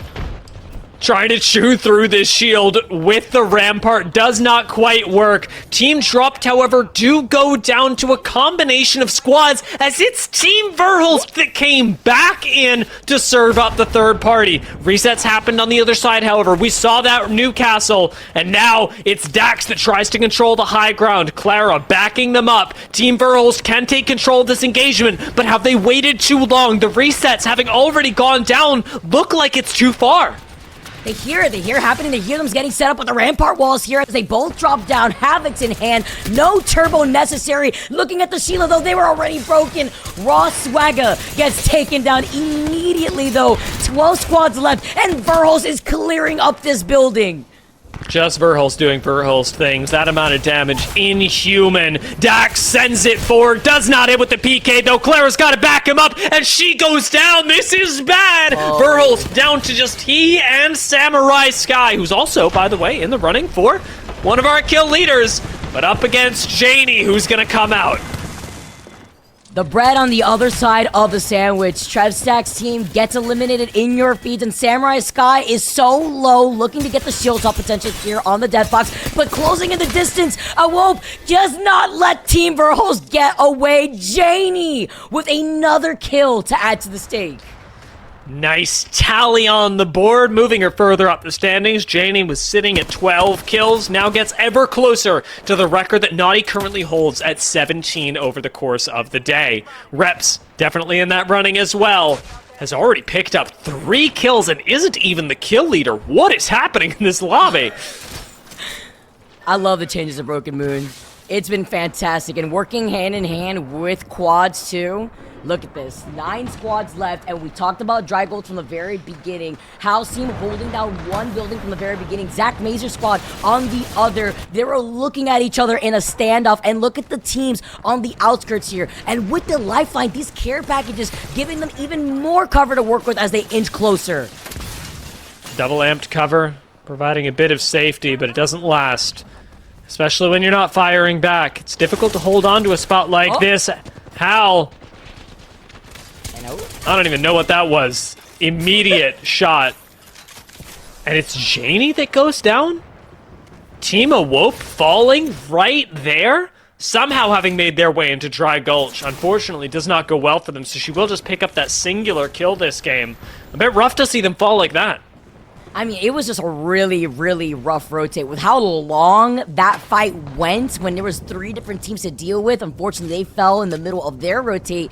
As we get set up, snipe down on the back end, we saw them take the Skyward dive just to get into this position. Let's jump into a listen as they make their rotate into that next circle. Yeah, look, we have decent. Be careful on this bridge because of the team inside. Rain here, rain on me, Snipe. No one's on this. I think we walk up here and take it. Oh, yeah, go with them, go with them, come with them, come with them. There is. We're just gonna have to watch the right here. Moving up. I got nades on this. Careful, Snipe, come back. I can't smoke for you, I'm silent. I'm fucking them up. Alright, I'm placing Jay around this corner here. Oh. I'm with you. One's down, careful, Snipe. I'm good. You're one. I'm gonna trade I've places drone here, with you. I've drone. Yeah, I'm just healing. Here. They're down. Where were you fighting them at? We don't need to do. They're right around the corners. They're behind us. Wait. Okay. I think we need to push up for our back here. Kill them. Nice. Nice. There's two Thurston here. You can get a fin. In my corner. Oh no, Rampart, look at me. Fuck. Okay. Back up a bit. I killed Rampart dead. I might be resible. I'm resing. There might be another team. Watch top right. You need to set up. You need to set up the moment when you get her up. Yeah. There might be another. That was a pretty nice fight. That was a very well orchestrated fight even. Deridium with some solid shot calls to get everybody on the same page and keep up the pressure. That call of I'm swapping places with you. Really critical in continuing to keep a squad down. Looks like the same thing's happening for Naughty though. Another kill. 7 kills this game, Vicky. Naughty is a monster. And that's with Naughty being in the #1 spot for kill leader already. It's Team Reps fall. 5 squads remain. And Team Snipedown, as we saw, in an amazing spot to play off the low ground. And not just that, the fence line keeping them out of sight of these teams right now that are fighting. Looking good for Hal as well. Lots of cover with these rampart walls, and honestly, taking a look at the way that the quads has played out so far, I'm thinking about its applications to competitive, right? What's sitting on the edge of the meta? I am absolutely convinced if we had room for one more legend in comp, a lot of people are picking up Rampart. She has been so valuable in these games.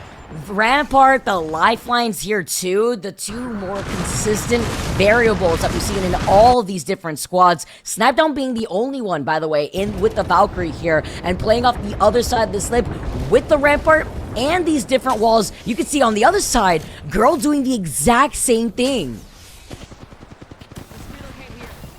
This spot, pretty hard to hold down. Low ground does rely on other teams, like Hal's team, covering for you. And sitting in this corner, there's just not a lot of sight lines. Team Zach Mazer has held on to height for a long time, but it'll be they and Team Hal that have to exit at the same time. And down comes Team Hal, doing quite a bit of damage initially. There's a lifeline res going on. Can anybody back him up? Niamoka and Bullet L are on single-digit HP. Nia's gonna get taken down.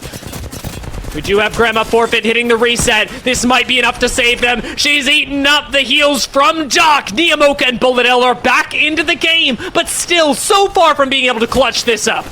But there was a rift in the comms from Team How. He had pushed the squad stuck in a corner. He needed one more player to start focus firing here, but Bullet being alive is huge because now they are in the top 4. It is all about the placement money, and he's duking it out against Stay Naughty. That's on the other side here too, while the fight does not stop. Stay Naughty comes out on top, and now they're going to be able to focus up as Bullet gets away in front of the fray. Here, Hal's team goes down. 3 squads left, and Zach Mazer has the height.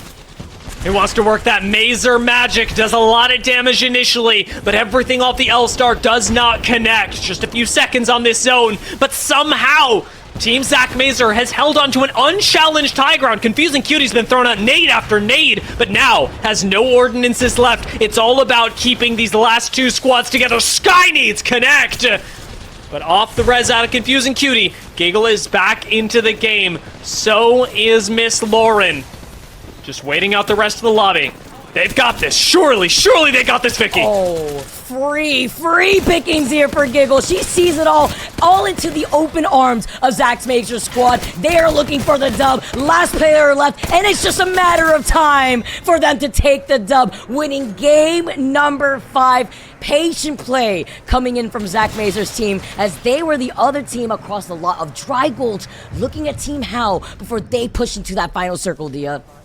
Our instincts were correct, Vicky. That's all I'm saying. When we saw the rosters moving into this game, we called out Team Zach Mazer as having one of the scariest squads on the map. Broken Moon, Game 1, certainly does belong to them, and in very, very controlled fashion. I did not see a way for anyone else to be able to contest that high ground with the way that they were using their picks, especially the Watson and Lifeline to constantly reset. Lauren and Confusing Cutie holding down the literal fort that was created, while Zach Mazer and Giggle Autumn were constantly looking for opportunities to poke. I know that they were hugging that Watson gen there too, right? You mentioned the Sky Nades coming in eventually too, while also being the most uncontested spot in that final circle. They were there to take everything, and you also want to make sure you get all the KP if possible, because you never know if you're coming this close to being in the top 4 for our top 4 kill leaders. That's true. That race has really taken a step up as well, because as much as you are aiming for top 4, I think after this game, Vicky, we haven't seen the leaderboards yet, we will get those for you. But I don't think anyone's really catching up to Naughty. No, absolutely not. Naughty was playing his own game. When we take a look at quads, Naughty is just a one-man army when it comes to cleaning up the KP before rejoining the rest of his team. And then all together, they've been able to work in unison, but Stay Naughty has been that consistent variable. In total, in this whole tournament, before that last game, he had like 17 kills we saw in the kill leaders. Reps was right behind him by 1 kill. But we did see Reps' team go down a lot earlier, so Stay Naughty being the kill leader in that game respectively, we have to see how that plays out into the overall score. Yeah, it really should create a big rift in the leaderboards. And this is also, I mean, a really good squad for Naughty to work with. We saw actually a surprising amount of synergy with him, with Girl, with Zippy, and with Secret Girlfriend, all operating on the low ground. They held that down really well, were able to turn that into an even better push, moving up on where Snipe Down had pushed earlier. This works out in a weird way where we're seeing a lot of teams actually have some decent synergy. I'm not seeing nearly as many people go down just on their own, and maybe that's a factor in Broken Moon. Maybe it's just all these content creators getting used to working together and jiving with each other after only a few minutes. And making sure what comms are the most important. We are still seeing instances where certain teams aren't shoulder to shoulder and taking certain fights. There was a very aggressive push from Team Hal onto Snipe Down's team that we saw originally, but they were hugging the bins. Altogether, there's different spots that you could coexist with where you are forced to split your focus fire on one side of the bins, and then there's another side of the bins that need to be covered no matter what. And if you don't have another body to split that focus fire, no matter how much you beam with the Havoc, you're still gonna get melted there. So that's to keep in mind, because once you do decide to try to ape on a team, that's a green light for teams like Girl waltzing in from the other side alongside the rest of Zach Mazur's squad, going onto the high ground now, being able to just look at the fight happening at his feet.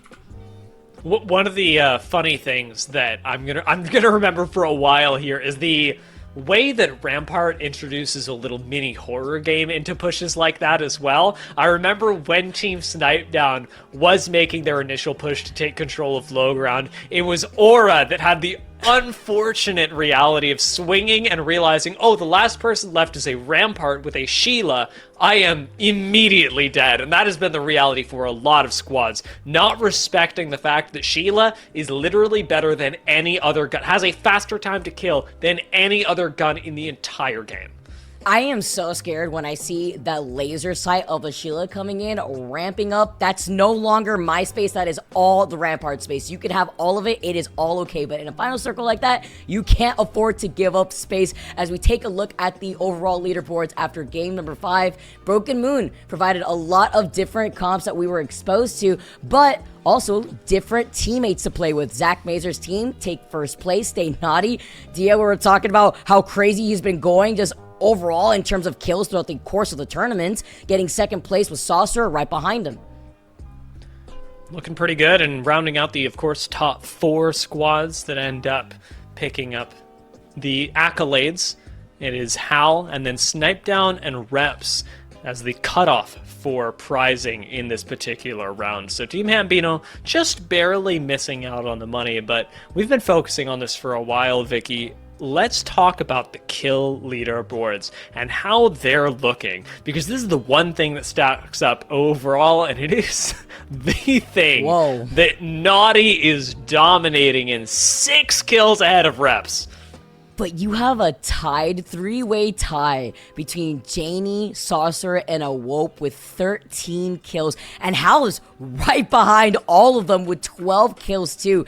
This next game is going to determine so much just for the extra kill leader prize money that is available to claim. Again, for those of you guys just tuning in, the overall top 4 kill leaders will be able to walk away with $500. That's on top of whatever earnings they've been able to accumulate over the course of the last 6 games. And it is crazy looking at this leaderboard, because let's just sample our top 5 for a second. Naughty, Reps, Janie, Saucer, Awope. Hal is right behind those, so we'll even include top 6 here.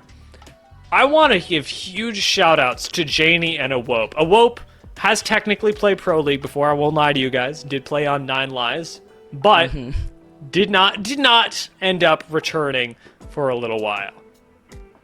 Janie, not in Pro League. Plays women's comp, vibes, is a fantastic player, but I think that this should certainly serve as evidence for how absolutely freaking cracked she is. Oh yeah, she's been going crazy this event. We talked about the KP she was able to accumulate before she inevitably was taken down on a very tough rotate after taking their time on a fight that lasted way too long in quads. We were talking about a different time to kill when it comes to switching things up and adding just one extra body to these fights. But aside from how everybody else has been doing, Stay Naughty. leave some for the rest of us. 25 kills is crazy, but he's also been in that #1 spot since what feels like the very beginning of our Quads Invitational, Dia.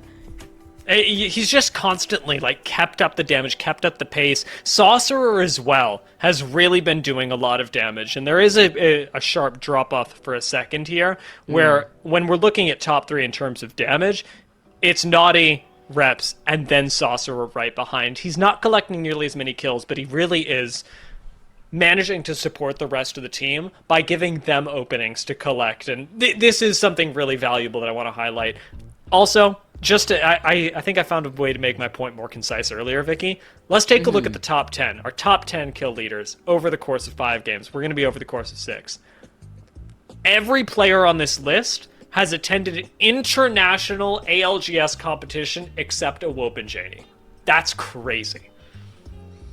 That also highlights, though, consistency, even when you have to be very quick to adapt, not only with different legend comps, with different teammates, different maps.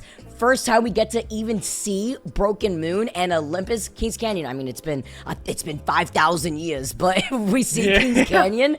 But being able to do that while readjusting and still being able to find this KP while trying to taxi along, not just 2 other players, 3 more players in quads, that is very difficult. It is, and the best news is, Vicky, is that we get to see it all happen one last time. A reminder as we pop into this final game, go check out your favorite content creators that you're seeing, that you're discovering through this tournament. Give them some love. Tweet at us the best clips of the tournament because we want to see it all. This is about highlighting the really amazing members that make up the Apex Legends community. And I'll be honest, Vicky, we are definitely celebrating some incredible plays, some high-level Apex Legends as well. It's been so enjoyable to see how the game is played differently, you know, when you just change things up a little bit, and how our content creators have been able to also work together with a lot of our pro players. It's been a very enjoyable experience, but also cool to see a different type of compositions really play out here while adjusting to the different maps that we swapped over.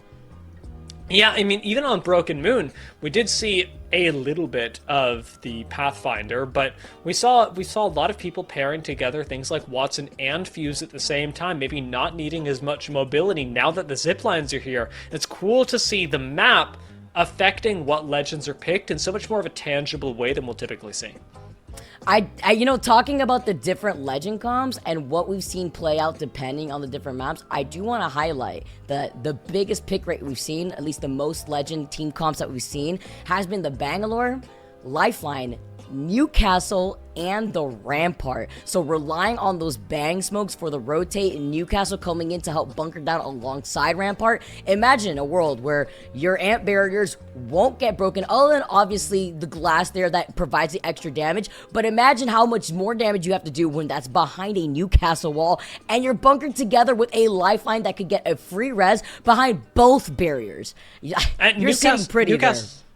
Newcastle has been so crazy as well because one of the very fun things about quads is that you are introducing the variable of having to keep track of a few more people. We talked about how Valkyrie gets an artificial buff because you at least say, all right, everybody get into the same place. One of the things that's always been really good about Newcastle is that you can immediately jump to a teammate. In quads, that means so much more because your team can control more space. Newcastle's ability to support, to res, to protect from a distance means that it's a lot better in quads than you would normally see. Yeah, it's more space and being able to put in the extra pressure depending on what knockdown shield that he has to work with when trying to get some of these reses. You're feeling the pressure, and that's why on the other side, the second highest legend composition that we've seen behind the 10% pick rate of that transition is the Bangalore, Fuse, Lifeline, and the Pathfinder. So completely different than bunkering down. Instead, being hyper aggressive, being able to put yourself in a way better position where your Lifeline essentially is the anchor dwelling behind to then enable you, all right, if you go in and you get knocked, I'll get this free res while everybody else could take different off angles and play hyper aggressive. And it's added another layer of adaptation in for a lot of our individual players as well, because we noted it with Rain Day, but he's actually played several legends over the course of the day. That's true for everyone, or at least for most people. There are some particular players, I'm noticing Clara especially, that do stick on things like the Lifeline. and that's been their go-to every single time they rotate into a squad. But there are other players who have been rewarded for being a lot more flexible and rotating what legend they're playing for the benefit of the others on their team. Having that element introduced into here, where maybe you're not just playing with different people on a different map, but you're also playing a different legend every 2 games, has certainly introduced an element of skill expression. Yeah, and it kind of serves as where you're seeing players like Hal, who's rotated between the Bangalore and the Horizon, play a very similar role where they feel comfortable in trying to get more of these first picks to then help enable the rest of his squad to slide in, finish off whatever he started, and then immediately get out if he has to. The insurance has been that they usually have a lifeline on that team, but whoever feels comfortable playing that role, now knowing, all right, being self-aware of where you could put yourself, where other teams are rotating to, like we've seen with Claire when she's been on the lifeline, has been equally important, because the moment that some of these teams see that that lifeline gets knocked first, with the amount of fuses that we have in this lobby, good luck trying to get a reset if you don't have that gold knockdown especially. Yeah, you are sending.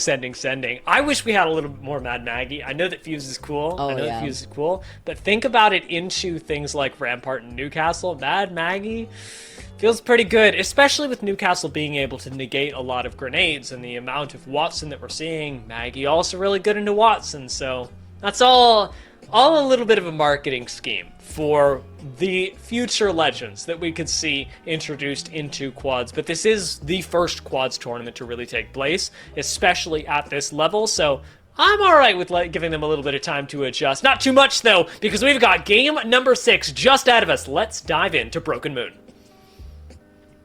All right, Dia, it's been time. We've been waiting patiently. You guys at home have been waiting patiently, and so have our content creators and ALGS players. It's been a fantastic time thus far, but this is the final game to be able to secure a first place finish, an extra $2,800 for our winner of our last game, as well as solidify our overall top 4 kill leaders from the course of these last 6 games. Yeah, this one is going to be a real tight race to the top. I do wonder, can anybody match what Naughty was able to do to the lobby last game, picking up so many kills in such a short amount of time? We do return. I'm seeing some Alter here, which is a very nice pickup on Broken Moon. Lots of utility to be found with somebody like Alter, especially on this map, where a lot of times you do really have one exit, one entrance into wherever you're trying to siege.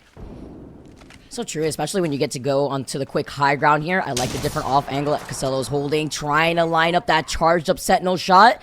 He's going to be able to land its mark here. But look at this split space that this team is taking right now, holding each side of the middle portion of this spot to prevent these teams from trying to take a different angle to try to isolate one member from Trev Stack's team. Everybody really playing, actually, in contrast to last game, quite passive. Not getting all up in each other's faces in the central building. Nice crack from Casellas. It's not going to result in a push. Yet. Was that a knock? Was that a knock? I think it might have been. And it was. No. And it was a knock on the lifeline.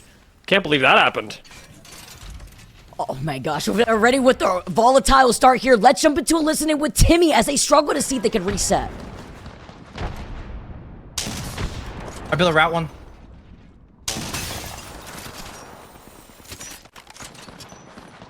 You break that shield? I'm trying.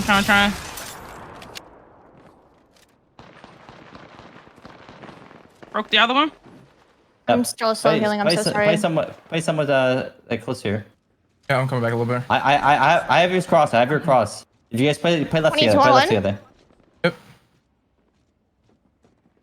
I fused ult. Do we have a balloon? No balloon. One guy on me. Right here on door. I'm running to you. They might aim me here. They're all swinging. I cracked the ultra. Okay, hold on. I'm trying to get to him. We need to get to Timmy. We need to get to Timmy. I'm good. One weak. I'm joining. One close. It's a Loba. Knocked one. Nice. You're close, pushing you. On me. I'm Dead. Juice. Rapper.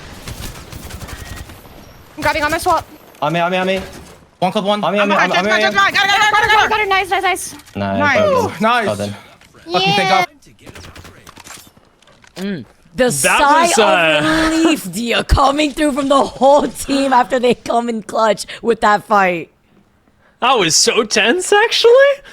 Holding my breath through that fight, even more so than in the previous game, and they don't have a lot of time to recover either. Check out Team Imperial Hal rotating in just behind them. This could cause a lot of problems, as fortunately, it's not going to be the rotation for many squads, but even so, you don't want to get caught off guard.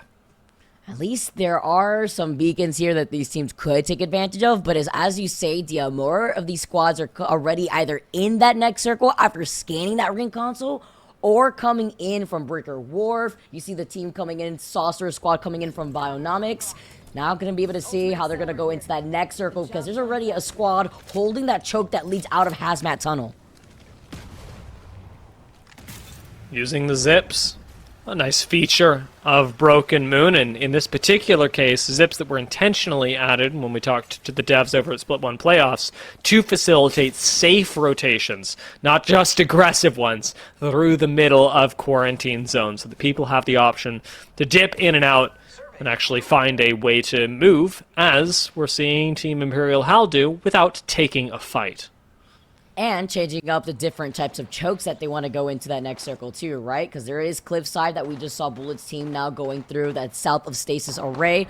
More of the fighting over here on the outskirts of Terraformer. It's all the heat coming in from the squads that are forced to rotate from the west side of the map, leaving out of quarantine zone like we just saw right now. Aura taking a nice high ground positioning. Love it, having the gold extended heavy mag on that flat line, but also trying to prioritize, do they want to rotate through the Evil Harvester side, expecting another squad to probably holding that spot?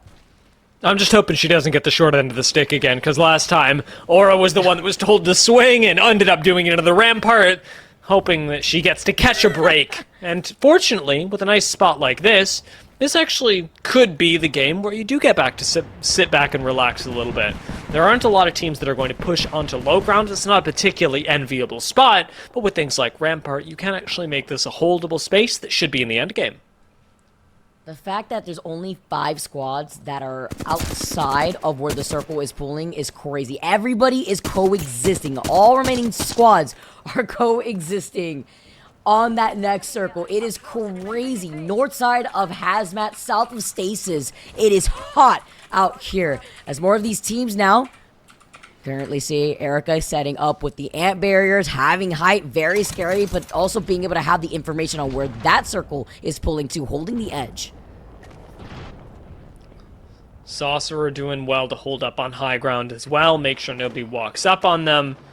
Everybody's spread out through the majority of Broken Moon right now. Not a whole lot of squad wipes ever since we saw our first in quarantine zone. And I do appreciate that, unlike when we were over on Kings Canyon, the 50-50s really are meaning that you wipe out an entire squad, not 1 or 2 people. Yeah, you try to make sure that you also deny the opportunity for more of these teams to try to get those placement points and the cash money that comes along with it. Rep Squad, who has been so consistent, the only team, by the way, to take 2 dubs thus far, talking about Reps alone and the way that they've been able to rotate, didn't have the best time in our first game on Broken Moon in that previous game. And now, coexisting in Terraformer, alongside Saucer on the other side here, seeing what they could do before they are forced to rotate into a very congested next circle. And height in Terraformer, blessing and a curse. You love holding it, but it's so easy to get walked up on by another team, especially when your focus is drawn by one like Saucerer, who's sitting right next to you, constantly throwing bullets, making sure that you cannot and do not have an easy rotate into them. There's plenty of opportunity for somebody to just walk in and suddenly make their existence your problem. I'm thinking of any team that might be coming out of Bionomics as an example, anywhere further south of Terraformer.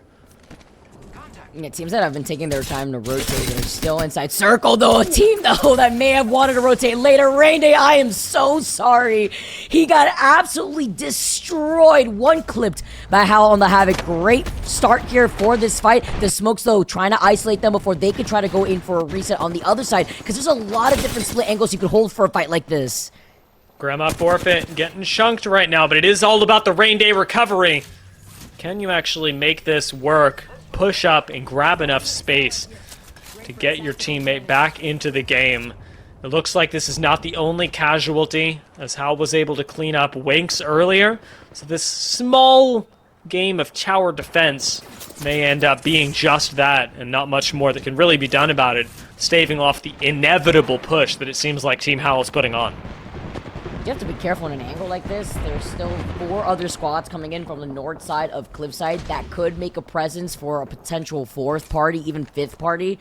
They're looking to their backs. They're looking to try to take a different off angle, while still not giving up the same exact positioning, because at least to their sides, they have the mountain, so they could work off of the terrain and make sure that they can at least have that side cover if they do want to take that fight. And check it out, shot in the back. Caution goes down. Now, I don't think this was tracked by Team Imperial Howl, but there's only 1 member left standing on the squad in front of them. Wow. We'll see how quickly that squad gets finished off, if at all. Maybe they're able to reset. And speaking of resetting, we've got a serious one going down with the drone pumping health into people. This looks really, honestly, pretty stable as everybody lands in different areas, but we could see a fight brewing as ultimately these squads will have to converge on their next rotate out of stasis array. And look at the amount of teams that are still trying to see where they could go through, whether it be, do they want to fight from the zipline side of where Hazmat Tunnel leads out? We know that team We the Peeps have taken their time to rotate into this next circle. We said the same thing about Hambino, who have now made their appearance north of Divide, and they've completely avoided the fight that was taking a while between Team Reps and Team Saucer over by Terraformer. So you can see this huge congestion. Whichever team comes out on top from Terraformer, that's going to be a very scary position to play from, because not only are you going to get pinched, but there's little to no cover with the terrain north of Terraformer, especially with the team coming out of Hazmat Tunnel. You're like fighting for King of the Hill, but then you finally win and you're like, what was this really for? Am I just going to die to a team that's been sitting on low ground and rampart walls for 7 years? It might just be. It might just be. I love that you point out Team Hambino having avoided a lot of this as well. They've actually got a great spot in zone. I really like the way they've maneuvered the macro of Broken Moon, which is a competitively pretty unexplored map. So it makes it so exciting to see the different pacing on these rotates, especially now that the circle is closing in. Gotta make these calls here. You could play by the edge, but now looking at where the circle pulls and now the squad's over here knowing where that's gonna go, it actually may benefit them inching forward, but to get to this spot early, that's going to be so scary. If anything, Daze's team being on that north side in a way better spot with Team Verholz, because they have that building bunkered down depending on that composition that they've been rocking. I'm liking Pathfinder here as well. If you want to try and play some of these rocks that give you height, especially late game, Pathfinder is one of the few legends that will allow your whole team to access that indefinitely and ultimately have less sight lines onto you. We're watching the team from Hazmat rotate in now. Reps takes a few snipes at him, but this isn't going to be too big of a problem. The largest problem is still right in front of you. Saucer and Reps holding each other really in the same spot. Literally nobody is trying to push the other. And what's even crazy is that with Reps being in that second place spot for the amount of kills that he's been able to put on the board, 19 kills in total. Saucer has 13. A bit of a difference here, but it matters because Saucer is in that three-way tie that we noted between Janie and Awope. So seeing how they're going to be able to rotate through this, let's jump into a listening with Team Reps as they're looking to jump in with an evac tower. Right there, right there, right there. So I'm taking the one on the right. Split up. Evacing as well, 2 down. Yep. Trying to see. I'm trying to find a playable spot. People right here. Right now. People on the other side right there. People right here. Maybe here. She lets him on the right. I don't really know. We might be able to play under. This is horrible. Yeah, we gotta drop down. We gotta drop down. Fuck. I'm just dead. Insane on me. I'm dead here. Coming? No, I'm just fucked. It's so good. It's so good on me. Oh my god. Hey, not anymore. We can maybe reset. Is there any way we save you? No, someone's down here. Down here, Thursday. God. I am really enjoying these teams comms, Vicky. This is like that was stellar. I'm gonna remember the grenade sound going off into the oh my god for a while. I want it as a text tone. I felt betrayed. It's safe on me as the nade blows up at their feet. That was fantastic. But they found a spot, and that was with Rep saying, I don't know. Totally freeballing where he was gonna land, and they still at least found a corner by those crates. We have to check in with them later. There's 13 squads are still left, and Timmy's looking to try to rotate with a squad pressuring them from height. What is going on here? Are we thinking about taking the zip through zone? I mean, this could work, but it's kind of crazy, Vicky. Timmy gonna be the one that takes this first. Grandma Forfeit and Nia watching over it, aren't able to stop the rotate. And you take a bit of zone damage, but I think they might make it. They make it. Wow. The beauty of Broken Moon and the zip lines with these rotates, that's huge. I mean, even with the Lifeline Doctrine, he's going to be healing up now just so that way everybody else on the team could try to get their own split of extra health. 11 squads left, but they are safe within this rotate, which is crazy because once they wrap around you, they're gonna have to be met with Team Imperial Hal, who knows that they are by that choke. Yeah, you will have heard the zip lines, and that is the disadvantage of making a rotation like this, is that those are pretty loud, as you do want to know when somebody's rolling up on you. Hal does do an effective job of putting down some initial damage onto Team Timmy. And with the high ground, could do a lot more. This thermite really working as well. Heat shield gonna go down, giving you a very limited time to get out of the zone. And let's not forget that where Hal's at, that isn't it either. You have got to go very deep into the zone, take a lot of damage as Team Timmy. And we gotta talk about the fact that he also has 2 KP when he had 12 total kills over the course of these games behind the 3-way tie that we mentioned before. So he is looking not only to stay alive, but if he could clean up that team that's stuck in a corner, even better. Huge damage though. It has to be sniped down. Yup, it is. Team Snipe Down get eliminated. Add another head to the stake here for Hal. Maybe even a 4th with a Wope jumping out of the circle. Surely, let me have it. Surely a Wope does not survive. He's still alive somehow. Hal's chasing this down, not going to let a Wope go, but I don't even know where he will have gone at this point. And right now, Imperial Hal has got bigger problems. 10 squads left, the ring closes in, and finally, they will go down. Team Hambino does fall. Actually crazy, prevents the res from coming in onto Giggle, cleaning up another kill though, the high ground. Going in favor to now Team Hal, but they're getting contested on the platform by another team, losing out on their lifeline. They're going to try to capitalize on that, but they're fighting 2 different teams. Imperial Hal manages to trade one out. Miss Lauren does not get the knock either and is now isolated on the low ground. It looks like Naughty and Zip are still alive and are moving up to height. They'll be able to overlook all of this, all of the Hal confusing drama that's going down over here. Timmy holding on to a little bit of height as well, and in the fuse fire. Can't not be seen. Will commit onto the low ground. And it looks like, weirdly enough, Team Timmy are the ones who, from the gas, got out of this. They forced their way. They clawed their way outside the circle where they were pinched. Let's not forget the thermite that Hal threw in that corner. Timmy not only resets with the rest of his squad, but they also get the knock onto Hal. Timmy with the sentinel shot. A Wope is still somehow alive on the low ground after breaking Hal's ankles and getting away. And the fight has just not stopped for any of the teams that were not expecting to make it into that next circle. It looks like Verhulst does a solo down here as well. Coordinating with the rest of the squad, if at all. No, partnered instead with Clara up on high ground. No way, they don't know. Oh, Bullet is right behind Timmy right now as a solo. There's like 3 different solos happening. Verhulst got called out. 8 squads left. And they are now controlled they found the high ground. There's Bullet. He tried to peek out, and right before he drops down, he gets called out with the circle closing, and he had no other choice. They would have seen him nonetheless. Well, that's going to be it for Team Imperial Hal in our last game of the day. 7 squads left. It sounds like a lot, but really, Vicky, we know it ain't much with the amount of people that are already down. Clara and Samurai Sky are going to fall. And these 7 should be ticking down to 6, especially as a lot of our lifelines start to fall. Verhulst is eliminated. A Wope. Team Reps goes down. Not going to collect a 3rd win today.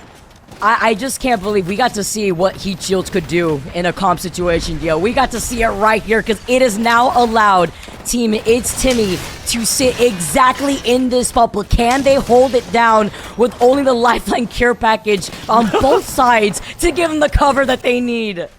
This is like no cover and somehow all of the cover. It can't be destroyed, but man, does it not give you a lot of room to maneuver. And I'm not seeing Team Naughty giving up on that either. A whole res just went off on the low ground, so these 4 squads should actually be full squads moving into our final ring. Stay Naughty cannot make the climb back up to the rest of the lobby. Gonna be alright. Doki Bird rejoining on the low ground. You're gonna get the reset here, though, for Team Uri's playing off that low ground. You gotta make do with what you got for dropping down. Girl's gonna be able to get the extra loot she needs, because look at this. She's got the flatline, little to no heavy ammo, though. Doesn't look like she had the loot there, but with 4 squads left, you want to be able to capitalize. Zach Mazur's team get eliminated. Those are the winners of your previous game, and now we're down to our last squad. Oh! And Timmy falls as well. Last 2 squads. Team Stay Naughty has almost no space, but it's Team Uri's on the low ground who aren't taking much themselves. They've got these blue bins to work with, but a little bit of height and a rock really working for Team Stay Naughty. Girl steps a little too far forward and goes down, though. It's disastrous. That's the green light. This is the green light right now. Coming in for Team Uri. They're looking to take the dub. He's got to be careful, but Aprizi is right there to give him the cover that they need. Playing off the lip, though. They're looking to get the rest. They cannot let this reset happen. Aprizi down, drops down, and Team Uri's. They got to trust in the process. They take our final game of our quads throwdown. Absolutely massive game from Team Uri's, who off of the low ground were one of the teams that managed to not just survive in that end game, but get a res in that as well. Doki Bird, the Bangalore, was the one that dropped out of the sky, moving into the final circle to survive and then get the win. That last 4v4, the Orviki $800 money match going their way, that's got to feel real good. That's how you gotta see it, especially when you getting knocked first in a 4v4 situation like that determines that extra $800 going to first place. Absolutely huge shakeup here, looking at what we can expect for our overall top 4 kill leaders, Dia, because we saw a lot of teams make some crazy plays. The Heat Shield play coming in from It's Timmy, sneaking up right behind Team How after he was able to claim so many other players forcing their way into that next circle. That's got to be one of the craziest plays that I've seen all day. Was the one that happened off screen, even out of zone, just in the ring, navigating exactly how much damage they could tank at every point.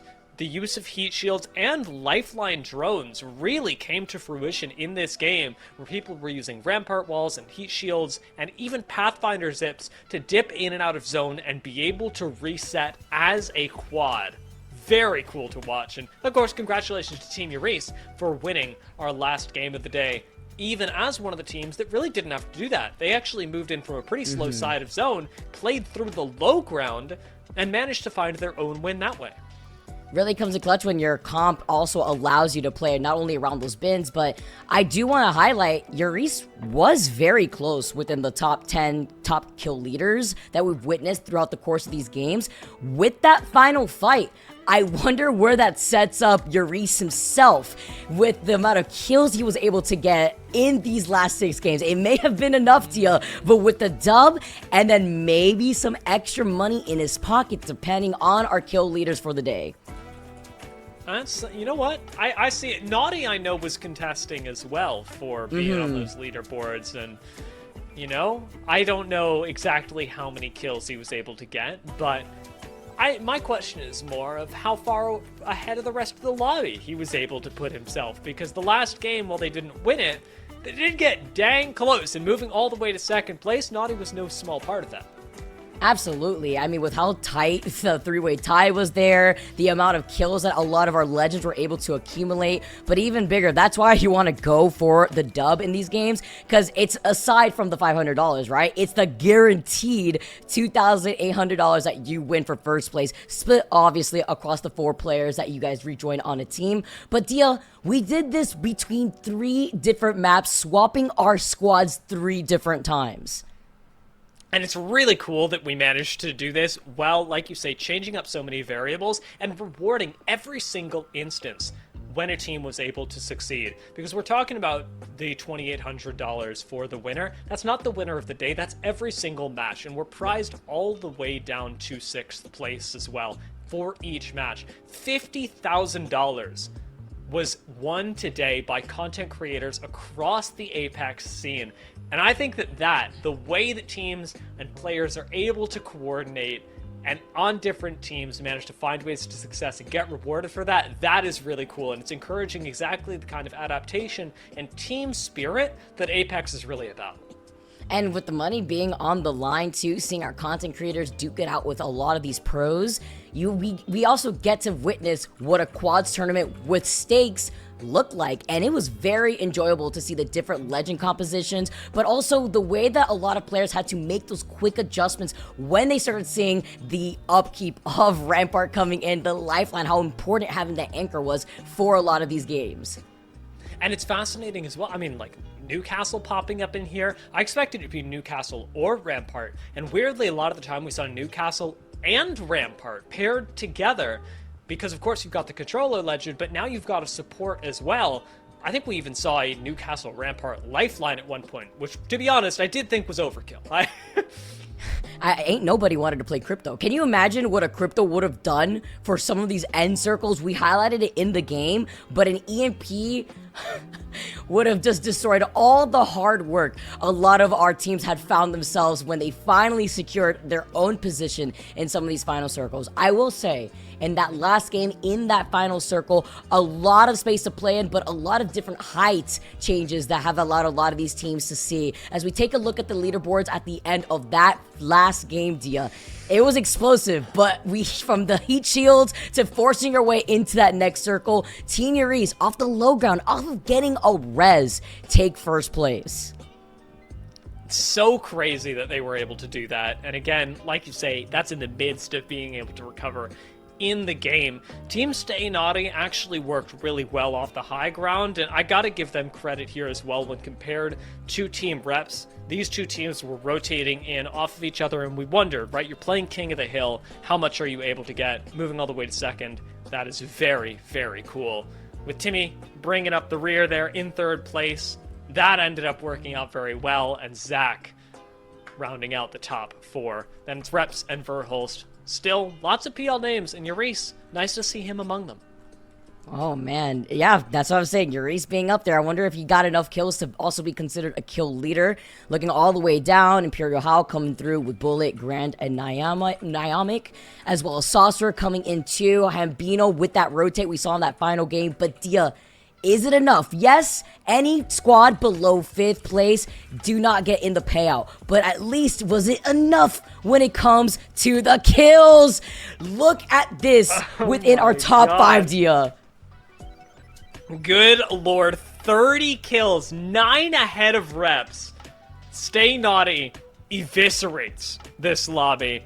And fortunately, we've got the extra drama of a tie for 4th place. Uri's just barely missing out in terms of the damage, is just falling that little bit further behind, but being so close to being a kill leader here is still really fantastic. It's crazy. The damage output, though, and Stay Naughty farming with 30 kills. All right, leave some for the rest of us, but we know that Stay Naughty was in that first place spot for a very long time. Reps with the back-to-back win, the only one to do it on his team, nonetheless, with 21 kills, 12,000 damage over the course of the 6 games. But even crazy to see Imperial Howl, he wasn't in contention within that top 4 until I want to say when we made that transition into Broken Moon, and now breaking into the top 3 for those final 2 games. Yeah, this worked very well, honestly. And how being up here does, I think, give a lot more of the random variable sort of feel to this, because, like you're saying, he wasn't in the top 4 for so long, but off the back of a single couple of maps on Broken Moon is able to crack in there. I want to make the same point that I did earlier, however. For these top 10 of the tournament, most of these players have been to international competition, and then you're looking at Awope and Janie again. Urice also, I'll say it's been a while for him, but he has been at the top of international competition before. It is crazy to really credit these 3 players that managed to get 5th through 7th with a really incredible achievement when compared to what Apex players can do globally. And with a different layout too, right? Even that consistency showing where you have an extra player to have to deal with from each of these squads, different maps to readjust to. I keep highlighting this because when you have consistency like that in a battle royale and you're seeing these players still stay up on top, and then you have the likes of Janie coming through, staying consistent within the top ends of the kill leaders, it is very impressive and not easy to make a lot of these changes on the fly. We did see her sticking to the Pathfinder over the course of the last games, and that worked out amazingly for her. She was the entry fragger for her squad, which helped enable the team to push. That's true. I mean, being able to open up fights is vastly harder and more important in quads because of the, as we said, numbers game that's working at your disadvantage as well. Being able to find a first kill does mean a little bit less, but being able to do it reliably when there's so much more fire coming at you and so many more angles to keep track of really is arguably so much more impressive, especially when, like we said, the angles really matter quite a bit. A team can push you with a duo. We saw it happen to Timmy on Pathfinder, right? He's got this great angle. Normally it would be fine, but all of a sudden he's getting run at and needs a lot of support from the rest of the squad because 4 people you just can't deal with. And that's where the mix of communication also comes in too. And it's great to be able to see how our content creators have been able to readjust themselves into making the comms either cluttered or cleaning them up and then fixating on what is the most important factor that keeps your team together. It was enjoyable because aside from the readjustments that we saw from the pros that we keep mentioning and everyone who had their own pop-off moments, talking about the content creators that were able to come out, try different things, have fun with the event, because this is a different look to Apex that we have never seen. 4v4v4s, etc. in a lobby is just a completely different pace than what you would expect in a normal Apex game, which is obvious, but it's very cool to see how quick a lot of these different players were able to readjust, especially when you have different maps rotating in, so you have to think about different rotates that you could take. And also, like, just looking at this from a, like, quads rotational, more academic perspective, like what does this look like when we've got content creators that are, maybe have a little bit more experience in tournaments as well, because we are really just starting this up over here at Oversight, and being able to run a lot of tournaments that highlight members of the community is very fun. It's also still in its early stages. As we do this more, players are going to get more used to each other, more used to swapping in and out, and understand exactly how you can work with the team at best. So I want to hear from you guys as well. You can tweet at Oversight Esport, that's Oversight Esport, even though it is Oversight Esports, but at Oversight Esport, with any suggestions, ideas that you guys want to see highlighted about the community, because bringing our content creators up is very important in any title, and especially in Apex that is so community focused. Absolutely, and please show your support to your favorite content creators here in the Apex Legends creative space. It's been great to see, and you could check out not only more content, but different things that they may come out with in the future if they do decide to participate in more quad events. If we do have them, that'd be fantastic, especially seeing the different creativity that we had throughout the course of just a few games alone, Dia. You could only imagine, if that does stay consistent, what different Legend comps we may be exposed to if it isn't the Rampart in Newcastle. I'm still waiting for my ballistic. I'm still waiting. I did get Alter, which actually I was very happy about. Unfortunately, it died very quickly, but I don't think that was Alter's fault. Casellas actually, remember, had a really cool play where in the fight at Quarantine Zone, he like got chunked and then diffed out through the floor? That was sick. Sorry. Yeah, and he also was the one that first got a knock on the other side, but you can't overextend like that on the Altar, although you could extend yourself through different buildings. That was an open fight. You're not the Pathfinder, you can't just grapple in, get another knock, and then grapple back out. You have to wait for that space to cross over, and they were holding different split positions, which goes hand in hand. When you add an extra body to the table here, Dia, you have to hold a different spot that would then split your focus fire in a different direction, allowing other players to then reset on another side. And it's so difficult to do that, like to manage the way that you have a team fight and work with this squad that, again, you're still getting used to, that you're still, it's a very different look from even our solos tournament, right? Like solos, yes, it's a completely different skill set, but at least you have to manage it yourself. and when you're running quads, a lot of the burden is shared through the team. Now, I actually want to take a little bit of a deeper look at this, because you and I have been talking up here, we've been watching all of this happen, but I want to hear from somebody who has been playing through it, who's experienced now our content creator invitational. So I want to hear from Miss Lauren. For those of you who may actually just be tuning in or were having trouble keeping track of names, Miss Lauren was part of Zach Mazur's team in the last 2 teams. So, Miss Lauren, welcome to the broadcast. Hi. How are you feeling? I guess I'm the only one that won every game in money today.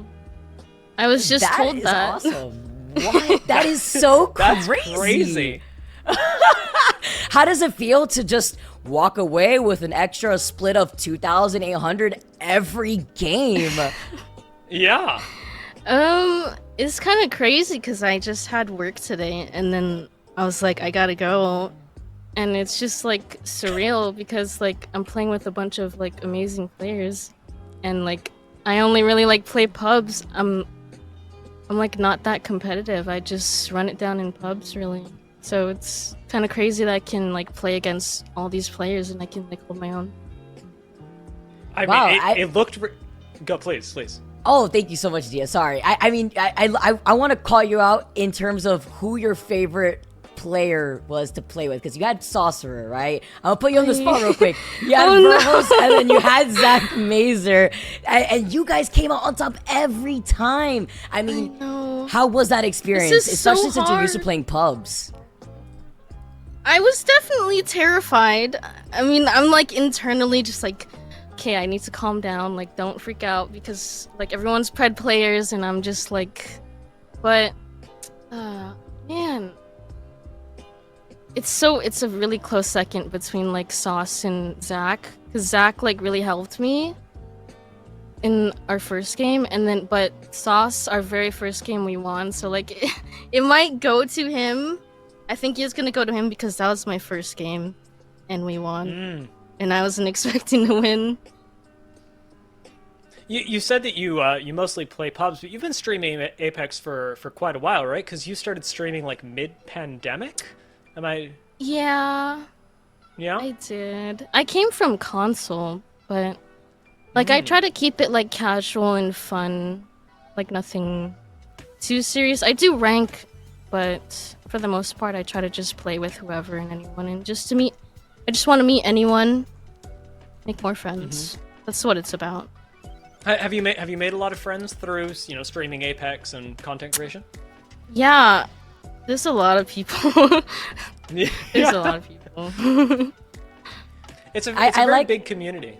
Yeah, go ahead. It is. I was about to say, I like the idea that Apex is like one big family out here, and being able to participate in these content creator tournaments where there's like high stakes could feel, I believe, like a little bit nerve-wracking. You know that feeling when you clutch up a 1v3? In this case, imagine clutching up a 1v4 that took even longer, and then you take the dub on top of that. That shaky feeling is crazy. But I do want to highlight you talking about how many friends you've made in the community and being able to participate in tournaments like that.